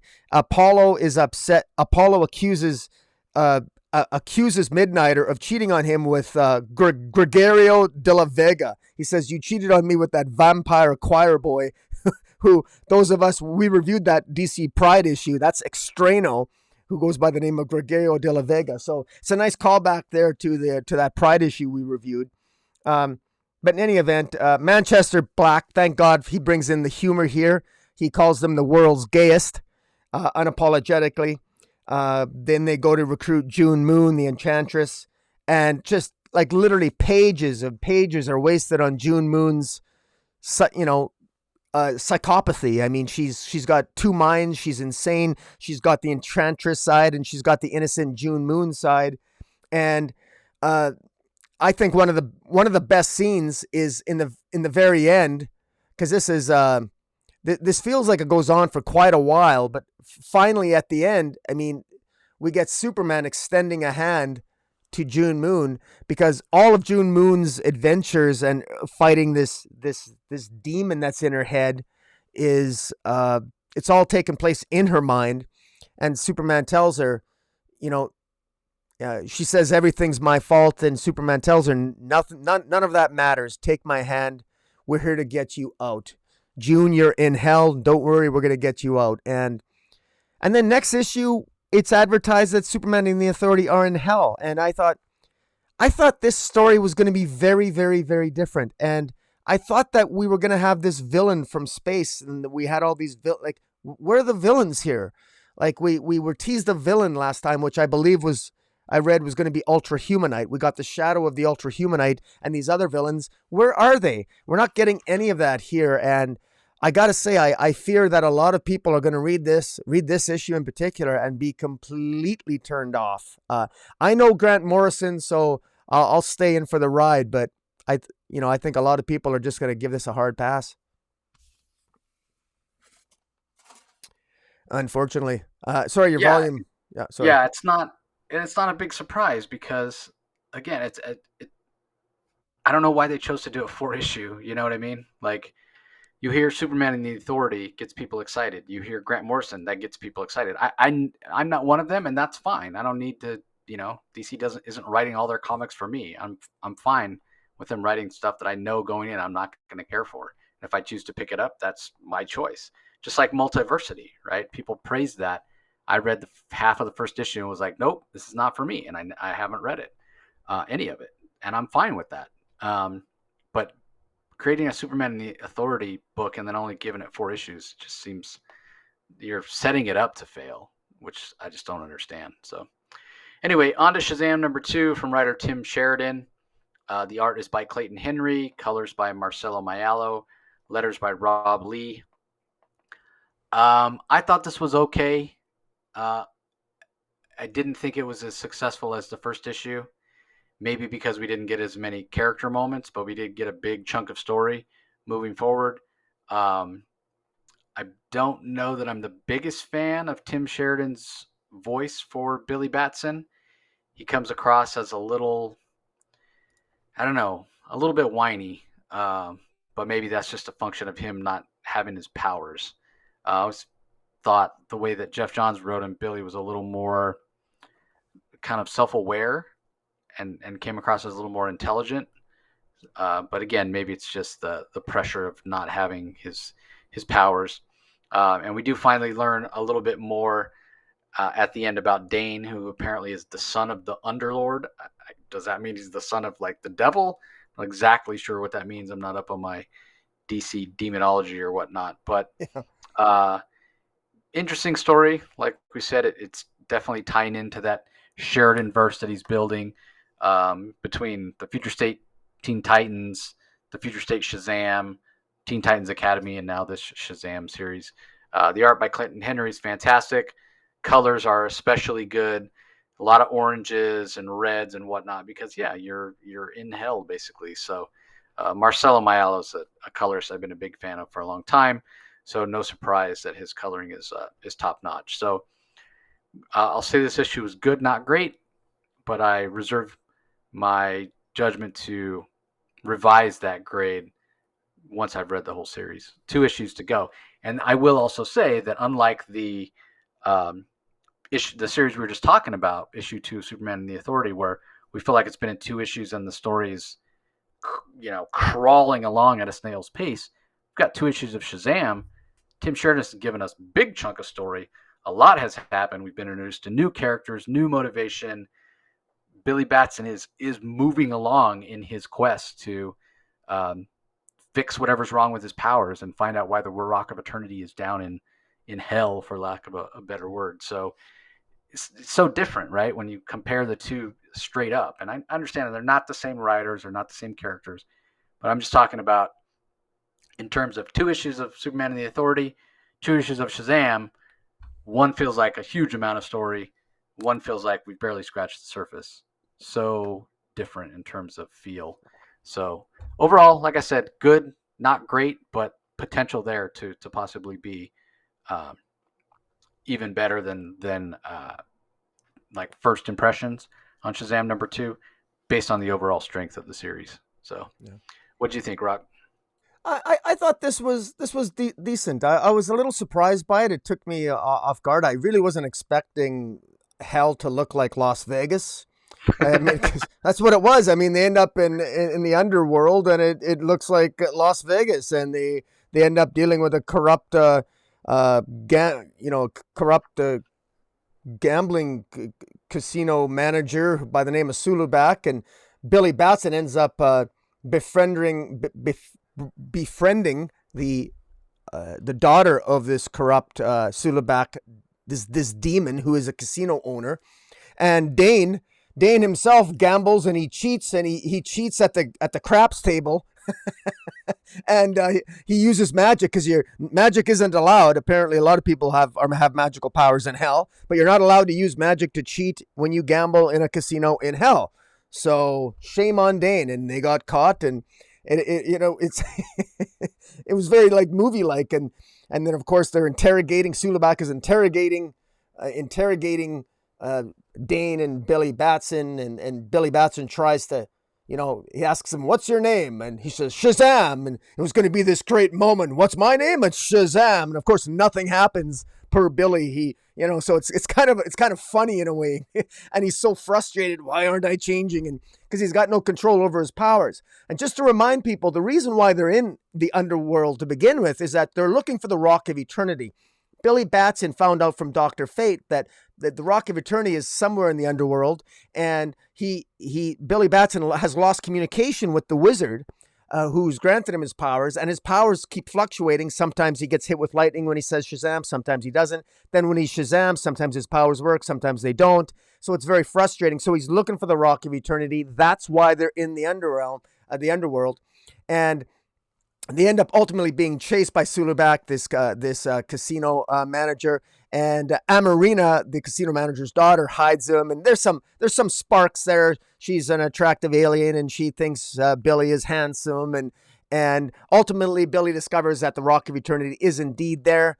And when they are discovered, Billy Batson finally manages to turn into Shazam. Unfortunately, he's only partially effective because his powers eventually fall apart on him. The Sulubak is a demon in his own right, and he's got these powers. And there's this battle that ultimately ensues between Shazam and Sulubak. And then Dane ultimately turns into Nevermore, who is the son of the Underlord. I share your question as to who's the Underlord here. Are they referring to Neuron? Neuron is sort of like the DC version of the devil. He's the DC version of Mephisto for those Marvel fans. And is Nevermore the son of Neuron? I'm not sure. I'm not sure who the Underlord is either. But it's interesting. Billy, we know how Billy ends up in Future State, but this is interesting. This was humorous. This was funny. This was a fun ride, and I was entertained. But it was a marked shift away from Teen Titans Academy. I was kind of hoping for a little bit more action going on in Teen Titans Academy because I've been enjoying the increased characterization of some of the stories of those characters. But overall, I didn't mind this. It was okay. Yeah, I agree. It was okay. But again, I reserve judgment because it could end up being fantastic looking back. It could, yeah. So, yeah. All right. Up next, The Flash number 773. First day on the job from writer Jeremy Adams. Art is by Will Conrad. Colors are by Alex Sinclair. Letters are by Steve Wands. I'm really curious about your thoughts on this one, Rocky, because we're sort of, for Wally West fans, this is a return to normalcy, I think is the way you put it a couple of episodes back. And this is really the first issue we've gotten with, okay, this is the new normal for Wally. He's got a job working for Mr. Terrific, and Mr. Terrific obviously knows that he's the Flash, so he has permission to run off to deal with any emergencies at the drop of a hat. So, yeah, what were your thoughts on this one? Well, I appreciate the return to normalcy. First, I got to say that Michael Conrad, the art here is fantastic. Is it Michael Conrad? Is that the artist? Because Will Conrad, I think. Will Conrad. Sorry, yeah, Will Conrad. Great job on the art. I thought it was really good. Now, I like the high points of this issue. I think center around. I think a conversation between Wally West and Heatwave, and clearly, Heatwave has been diagnosed with cancer, and really that's this issue is called First Day on the Job. And one of the things that was established last issue is that he's working for Mr. Terrific, but Wally was wondering, why did Mr. Terrific hire him? And Mr. Terrific told him, well, you know a lot about the multiverse, you have a lot of experience, but Wally's not a scientist. Wally just doesn't know a lot of the scientific formulas and the math of things. And what I found interesting here is that Wally is actually shown to be fairly competent. He ends up on the job helping these other scientists that are baffled by what material to use for a particular conductor rod in one of their machines. And And Wally knows the answer, that it's the metal. And he knows from his experience as the Flash and his experience with cosmic treadmills.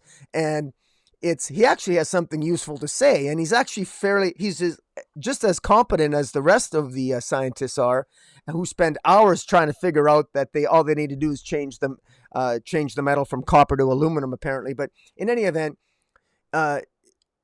Wally does a pretty good job here, and he not only does he manage to solve the problem at the lab, but he also uses his speed and does, he also saves the day, because he leaves the lab. He ends up ultimately going and putting out a fire at the pier that was created by Heatwave, who is struggling psychologically with his cancer diagnosis, and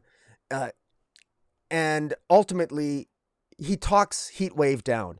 At the end of this issue, Heatwave is recruited by Amanda Waller of the Suicide Squad, and that's how Heatwave ends up in the pages of Swamp Thing #6 that we reviewed last week. So there's consistency there. Again, there's that consistency and continuous flow between the DC titles that I like to see. It might not be perfectly synchronized, but it's enough that I'm glad that there's that synchronicity there.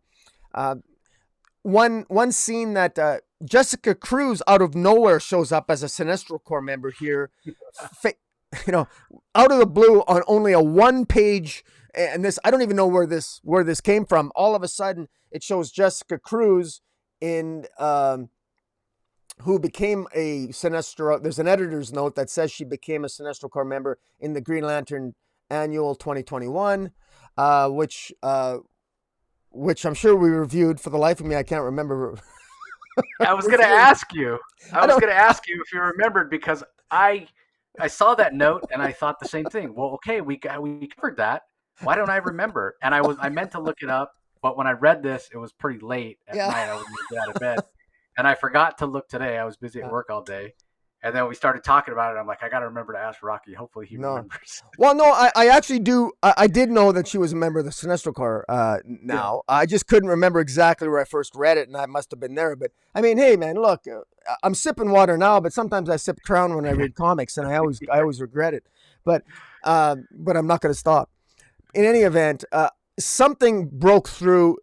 Jessica Cruz was unsuccessful in preventing some force from heading toward Earth, and it looks like a sword.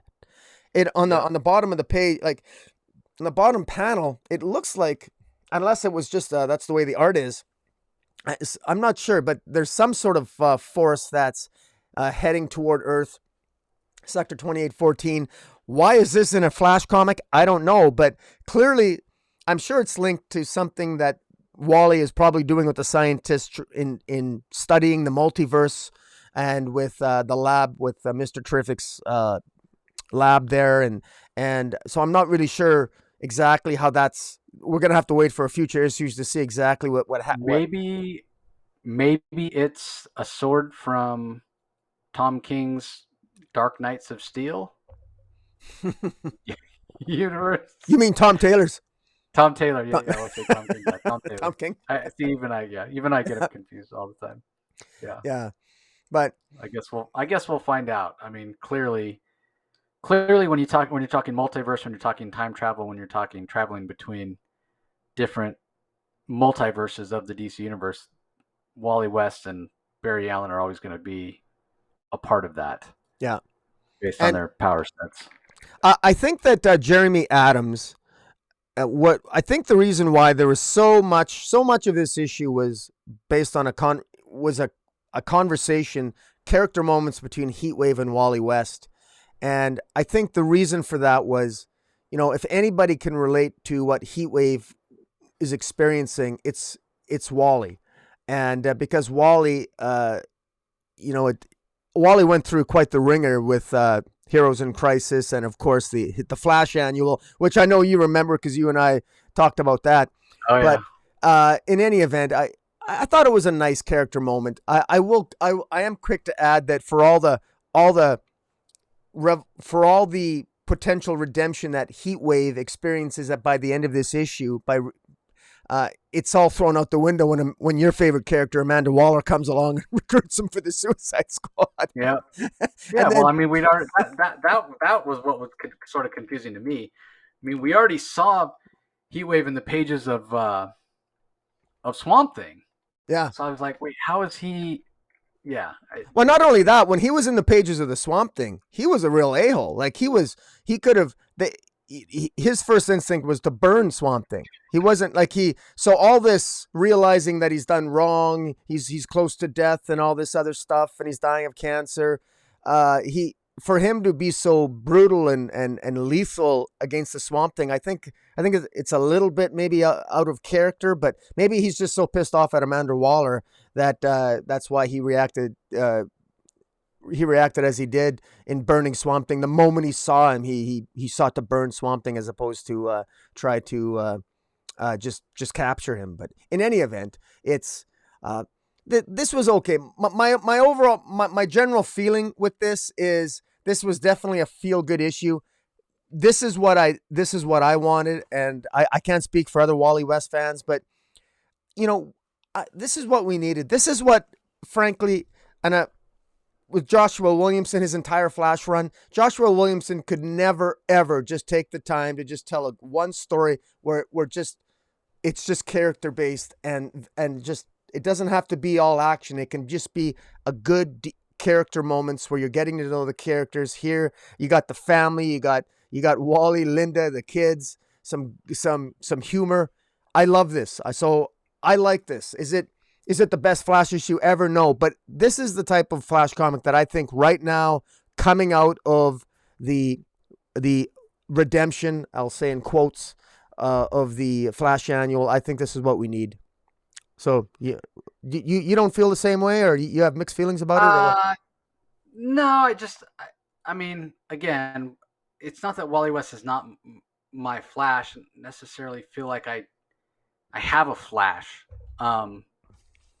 Because Barry Allen was the first Flash that I read and I discovered, but then I read more years of Wally than not. So I sort of, they each sort of scratch a different itch for me. So I'm not one of those that leans one way or the other. So there were things I liked about the issue and things I didn't like. Like you were saying, this was a very competent Wally, even to the point of surprising himself. Oh, I do have something to offer. I have gained all this knowledge from various things that I've learned with being trapped in the Speed Force and the way things vibrate and energy and that sort of thing. So he can bring something to the team, and that was fun.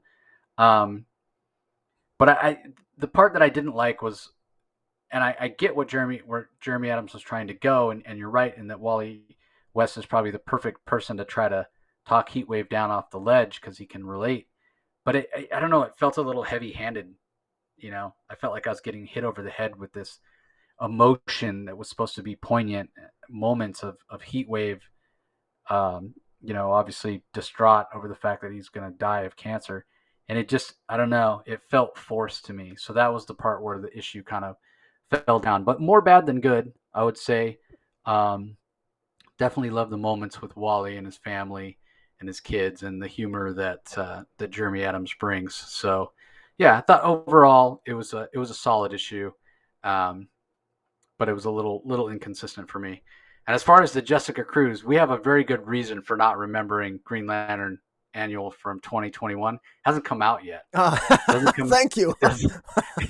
It doesn't come out. I just looked it up. It doesn't come out till August 31st. So our memories aren't as bad as we thought. We have not yet read it. So we will talk about it when the time is right. Well, the reason why, it was last issue, it shows, I think it was in Green Lantern. It was in the last issue of Green Lantern that we reviewed, where it shows it shows somebody somebody talking to Teen Lantern, but she had a cloak on, but she had Jessica Cruz's eye, symbol. So that's why I assumed that was a Sinestro Corps Jessica Cruz. And the other part was we saw her in the future state Green Lantern. That's right. Become a Yellow Lantern. So yeah, between all that different stuff, it was a little confusing. So yeah, maybe when we do read the Green Lantern Annual, it'll shed a little light on this. So Yeah. Anyway, on to the next book, which is normally a book I absolutely love. And it wasn't that I thought this one was bad, but again, it just didn't quite reach the level. Sort of how I feel about the whole week. Everything was just a little underwhelming. Nothing quite got there for me. And I'm talking about Catwoman number 34 from writer Ram V. Fernando Blanco is the artist. Jody Blair handles the colors. Tom Napolitano on letters. Um, we saw at the end of last issue, Catwoman was thrown into Gotham Harbor. She was drowning. Batman was there to save her, and I was the first one who was like, well, no, she must be hallucinating. Batman and Catwoman, agreed to kind of live their separate lives right now. They're not together. Well, it starts off in this issue, and the two of them are looking over. They're like seated on a chimney or the edge of a building, and they're looking over Alleytown where the fires are going on and riots and whatnot. So yeah, I guess I was wrong. Batman really did show up to save Catwoman, and we find out that um, Detective Hadley used the bat signal to summon Batman and warn Batman that Father Valley was attacking Catwoman and she might need his help. And so Batman got there just in the nick of time, and all that's fine and well and good. The majority of the issue is a sort of a rematch of the fight between Father Valley and Catwoman, and Father Valley seems to be one step ahead of Catwoman at every turn.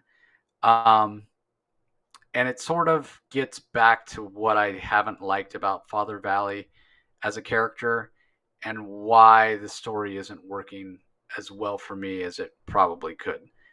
Father Valley to me seems like such he seems like a character who's just the embodiment of Ex Deus Machina, right? Like anything Ram V needs to do in order to tell the story he wants to tell, well, Father Valley's that competent.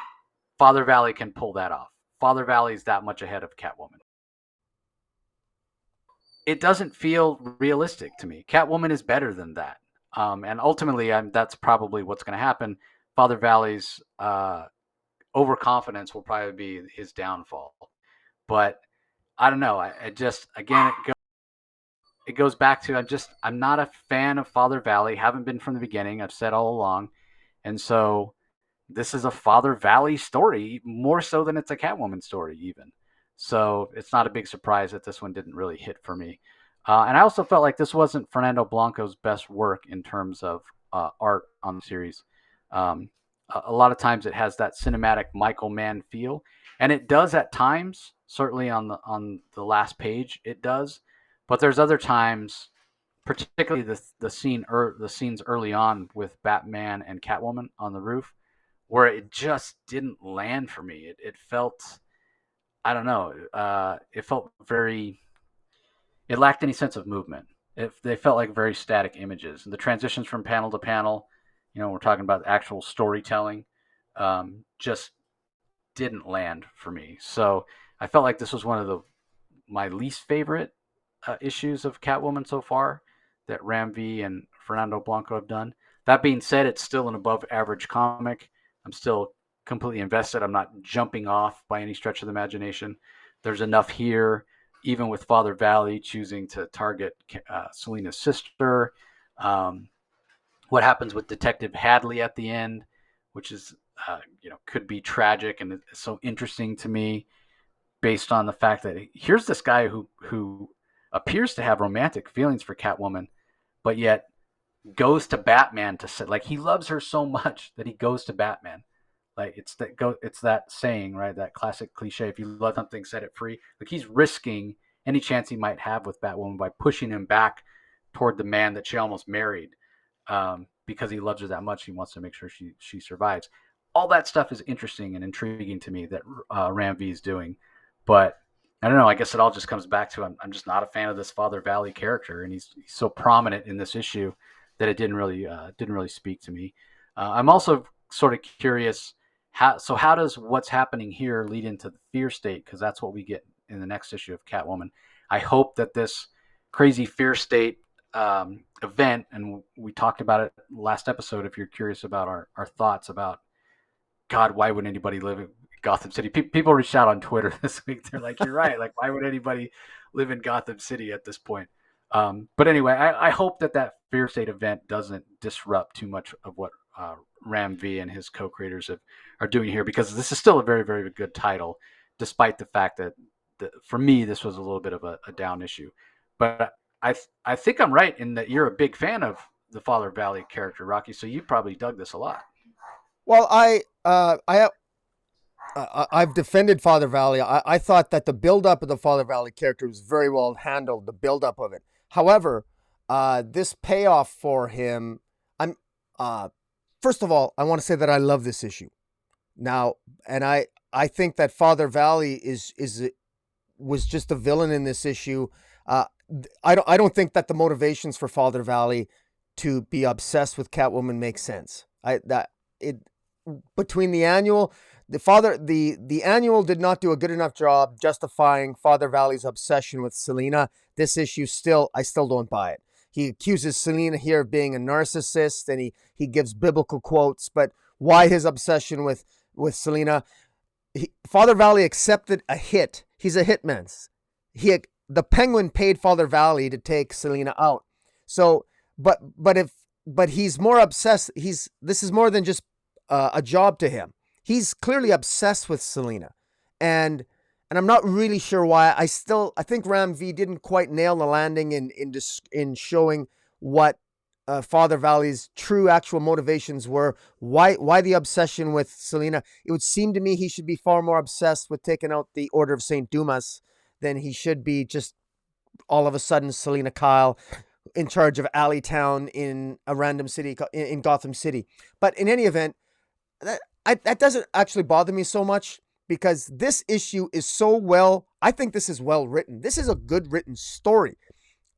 Batman rescues Catwoman from Father Valley. Detective Hadley tells Batman that Catwoman is in danger after the fact, because Catwoman goes after Father Valley. Catwoman, I love how we're privy to Catwoman's thoughts as she realizes that Father Valley is her equal, and the only way she can get close to him is to let herself get injured, and so she does that. Meanwhile, what's going on behind the scenes? I love how Detective Hadley put together that Selina's sister Maggie is actually in danger, and that Selina's sister Maggie is actually the target of Father Valley. And the reason why Father Valley destroyed the church is because he wanted to create a line of sight between his battle with Catwoman and where Maggie was staying at the cat's nest, at the cat's nest, where Selina's balcony is, where Maggie is on the balcony. And Detective Hadley put that together, and it wasn't Batman doing any detective work here. This was Detective Hadley, and as you said, whether we're not really privy to Detective Hadley's thoughts. I don't know if Detective Hadley, presumably he has feelings for Selina, whether it's love or not. That's left to the reader to speculate on. You could certainly be right. He's driven by his caring for Selina. Clearly, there's some jealousy there. You picked up some jealousy from Batman when Batman even asks Detective Hadley, "You care for her?" And he says, maybe. And and so this is so well done. And ultimately, with Selina, was the battle with Father Valley, and it comes at a cost. Selina fails.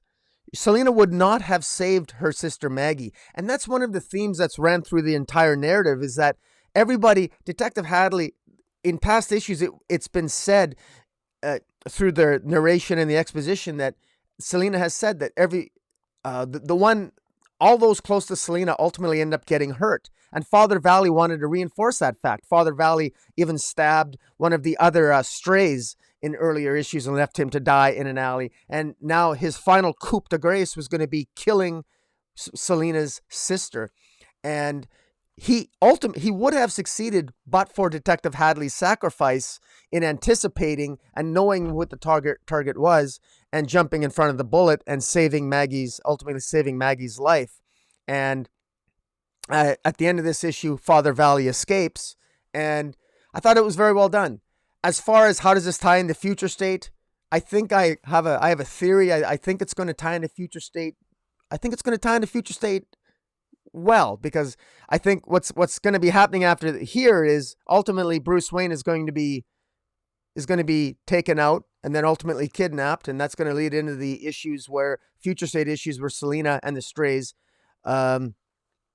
ultimately move to rescue Bruce Wayne on that train.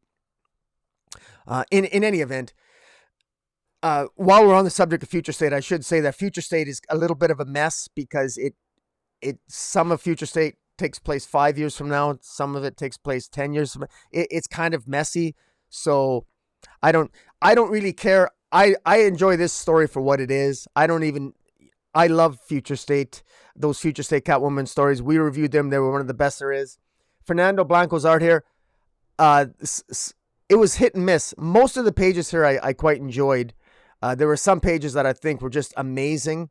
Others, I agree with you, seemed a little bit sloppy. He didn't quite have his precision line work that he has. But I got to say, man, between the narration and the art, this just felt like this was watching a good movie, action movie taking place in New York City, man. This was a lot of fun. Ram V has done a good job. This is my pick of the week. Wow, you liked it way more than I did. That's cool. My pick of the week is actually the last book we're going to talk about, which is Supergirl, Woman of Tomorrow, issue number 3. For, another Tom King book. Big Tom King week this week. Bilquis Evely on art. Mateus Lopez does the colors, and Clayton Cowell on letters. So before I talk about what I loved about it, Rocky, what'd you think of issue 3 of Supergirl? This is a close second. This was good. Let me just get started here. Tom King, two compliments to Tom King in this week's review, and one miss with Batman Catwoman. But I enjoyed this. Tom King. This story picks up with Supergirl and this Ruthie girl traveling to this planet Coron. They've been on this planet called Coron for 3 weeks, and they end up in a place called Maypole, and they're looking for Krem and Krem is the villain who is the person that killed Ruthie's family, and in looking for him, they end up in this town called Maypole, consisting of blues and purples, and there's blue people and there's purple people. Now it sounds, for those listening on the podcast, that might sound very, very simplistic and maybe a little bit silly, but on this planet, it's the racial themes here are so in your face and so obvious that it becomes clear that these the blues hate the purples and the purples hate the blues, and and the question becomes that as they're looking for Krem, but it occurs to Supergirl that there's no purples around. What happened to all the purples? And she talks to all the citizens and ordinary citizens. The mayor of Maypole, he's a blue. All the people who live in the city, they're all blues. Where'd the purples go? Well, it becomes quickly evident that that something happened to the purples, but nobody wants to talk about it. Everybody seems kind of nice, but then when you start asking them about the purples, they turn into a-holes, and they shun Supergirl, and they shun Ruthie. And ultimately, after Supergirl later confronts the mayor, there's an attempt made to kill Supergirl in Maypole. To kill Supergirl and Ruthie in their hotel room. later on at the end of the day, and Supergirl's powers are returning more and more, and she finally becomes empowered enough that she takes Ruthie with her and flies elsewhere on the planet, just trying to explore the planet, and she finds where the purples are, and it's a horrible scene. She comes across a genocide. She comes across the sign that says no more purples, and all the purples have been massacred. It's in a genocidal it's horrible.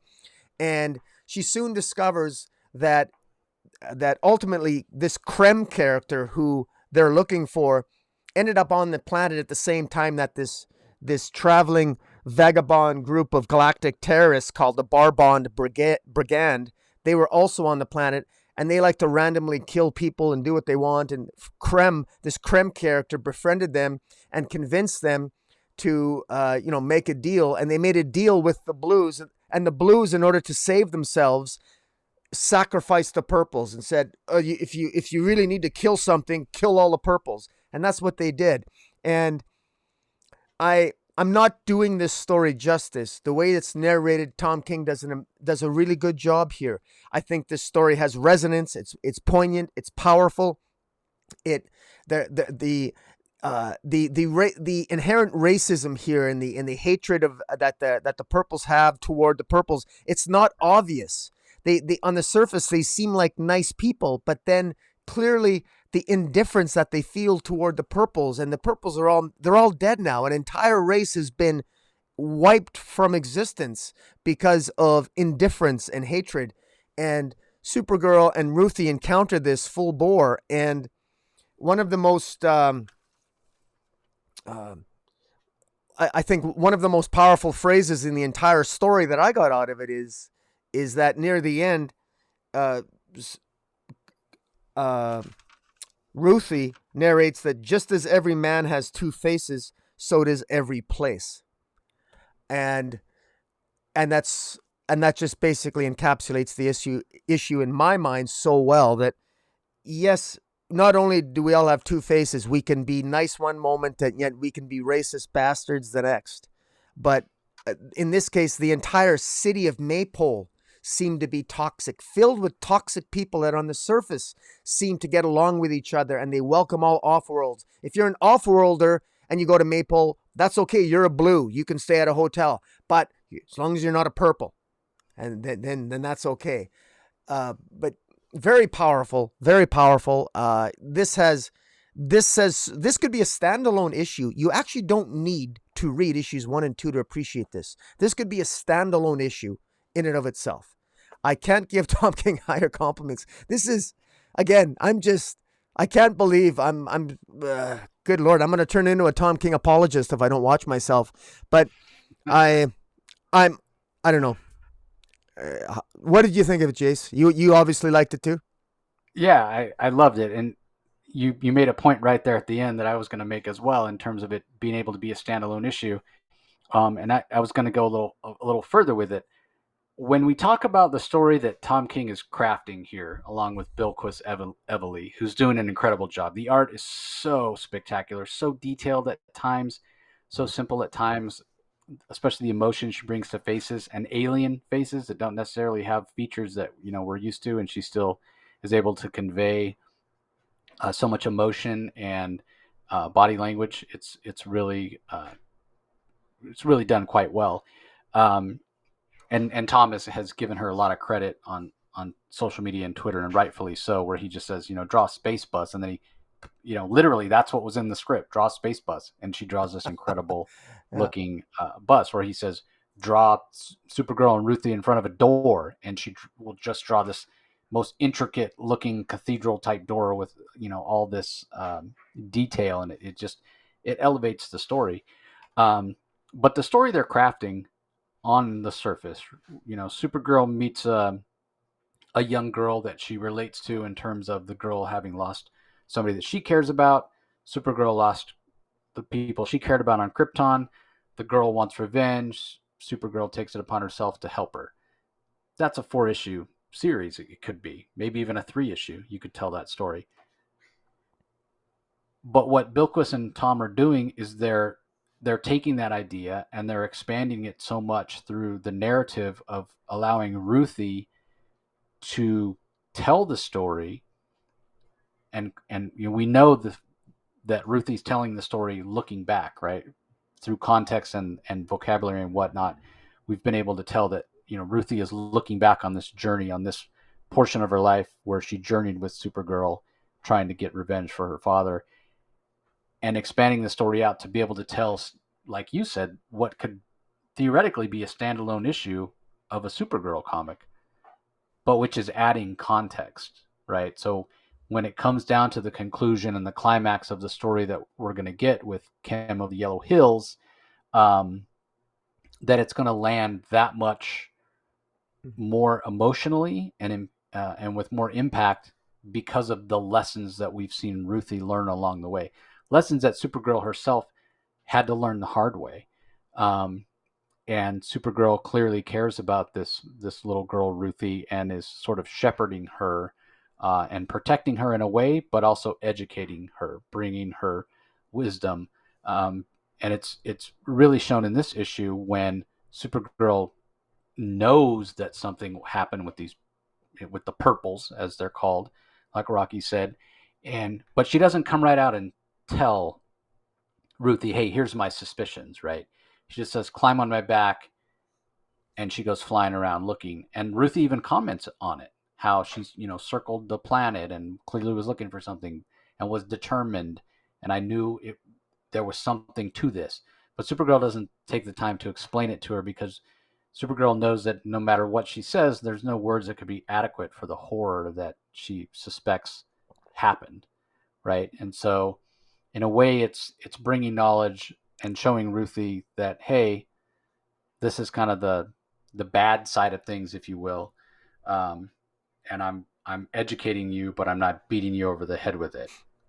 So I sort of appreciate that, and in a way, I think it's how Supergirl wishes that her education, for lack of a better term, might have gone, rather than being so hit over the head with it. So, yeah, I mean, this is masterful storytelling, and the last thing that I'll call out again is the vocabulary that Tom King has given Ruthie to speak with. I mean, she's like a 10, 12-year-old girl, Yeah. but he gives her like this almost old English or Victorian way of speaking. Her vocabulary, a lot of the words she uses, it wouldn't surprise me if younger readers might have to look up some of these terms in the dictionary, which I love. Or I guess I say dictionary. How old am I, right? You're Googling them to find out what they mean. But I remember reading comics when I was a kid, and I'd come across words I didn't know, and I would have to look them up in the dictionary. Yes, I'm so old that there was no internet when I was a kid reading comics. Ha ha ha. But I appreciate that. I appreciate the context and the flowery language because it gives the entire story a different feel. It elevates it. And despite the fact that, Ruthie comes from a family of very poor rock farmers, it changes your perspective on her. It changes the way you see her. It changes like the intelligence level that you assume she has because she does have this sort of flowery way of speaking and this very large vocabulary. And so it's all coming together along with Bilquis Evely's art to really elevate this series. So Yeah. There's I mean, sorry, go go ahead. ahead. No, I just wanted to give a call out to this sequence. It's my favorite sequence. Supergirl, one person takes a gun out to shoot Supergirl in the face, and then the next page it shows the bullet. Supergirl never even closed her eyes when she was shot in the face with the bullet. The bullet is actually stuck to her left eye, and she just very calmly, like she could react in anger. She could rip this person apart that shot her. But she doesn't react in anger. She just casually takes her hand up and she flicks the bullet, which is crushed, away from her face. It's absolutely beautifully illustrated by Bilquis Evely.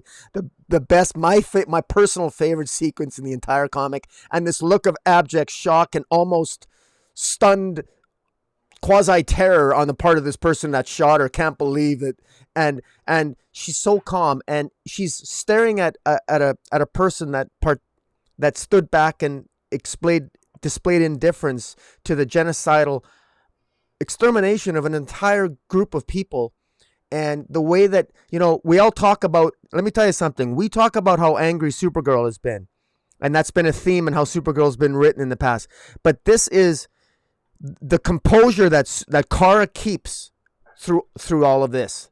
The composure that she keeps. The fact that she doesn't lose it and go crazy and just the what she must feel, and she keeps composure. And part of the reason why she does, and you touched on it, Jace, was she has to be an example, I think, to Ruthie.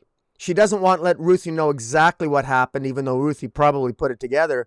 But this was so brilliant, because talk about if anybody's got an anger problem, and if Kara has one, what better way to test her mettle than put her on this planet and to witness and to discover what she's discovered and how she reacts and how she's going to react moving forward. Because now this Krem character is more than someone. This Krem character is now not just somebody that killed Ruthie's father. This is now somebody who partook of genocide. So the stakes are raised here. This isn't just another random murderer. Now this is personal for Kara. The stakes are raised. So not only is this a fantastic one-shot, but this really raises the stakes narratively and emotionally moving forward. Well, I think it's very telling, the last two lines of the issue, where Ruthie says, "It's too big, we're too small." I have a feeling that that's going to come back to have more meaning. Supergirl will show her that even though they're small, they can make a difference. Yeah.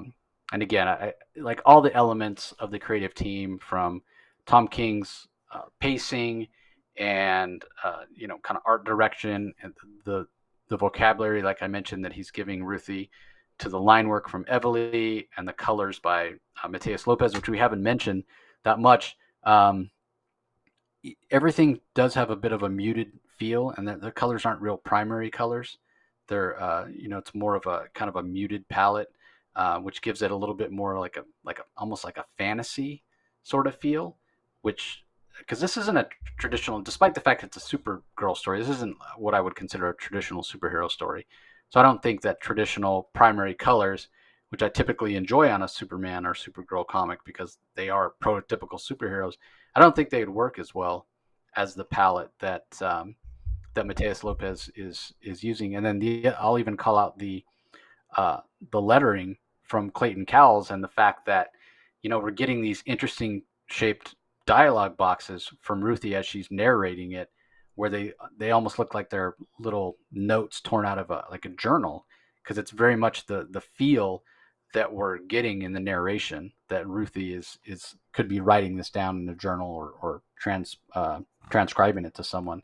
And so the font that Clayton Cowles is using, it's not a plain simple font. It's a little fancier, and it helps to elevate the dialogue, as well as his choice of using these irregular dialogue boxes. So again, the whole creative team is firing on all cylinders. I don't know. This could be another Eisner for Tom. It really is that good. It's pretty spectacular. So, all right. Well, I think that's the last. If there's any other books, there's a Scooby Doo. Where Are You? Number 111. That's also coming out this week from DC. If that's your bag, you can definitely check that out. Otherwise, that does it. It's sort of a shorter week, which is always welcome. Yes, it is. Only 9 issues, one anthology, obviously. But yeah, overall, not the best week in recent memory. I would say Supergirl, Woman of Tomorrow definitely was my favorite, followed by Nightwing, number 83. So nothing was absolutely terrible either. So I guess that's a positive. But I don't know. I just feel like this week, a lot of these books, I wasn't the target audience. I'm not a Morrison fan, so that's not going to speak to me. I'm not a fan of the character Clownhunter. Even books I normally like Catwoman. This was a Father Valley centric issue, so it didn't land for me. So, but overall, it was an okay week. Yeah, no, it was. Again, I still enjoyed. I enjoyed reading this week, and my favorite was Catwoman, followed close by Supergirl. Nightwing is pretty good. Flash was a good family story. I'm happy. You know what? We talked earlier about all the stuff that's happening in comics right now with Substack and everything else. One thing that I will say is that there was a lot of talk early on about DC losing all this talent, and all the big names are left DC, and a lot of the usual names weren't being called back, like Tomasi and Vendetti, and to DC, and a lot of creators that have worked with DC for decades are not getting phone calls from DC, and younger creators with less experience are going to DC and being hired. Well, I got to tell you, from a purely, despite that, I'm enjoying DC right now, and if I'm brutally honest, I'm enjoying it more than I did prior to Death Metal, and that's saying something. And so overall, whatever DC's doing, like I said, I hope it stays up. As I said, I don't need to comment on all the other stuff going on in the comic book world right now, other than to say that I'm enjoying DC, and as long as I'm enjoying DC, I'll be a happy camper. Yeah, I sort of feel like I agree with you to some extent. The highs are definitely higher, but I feel like the lows, the things that are missing for me, are missing by a wider margin.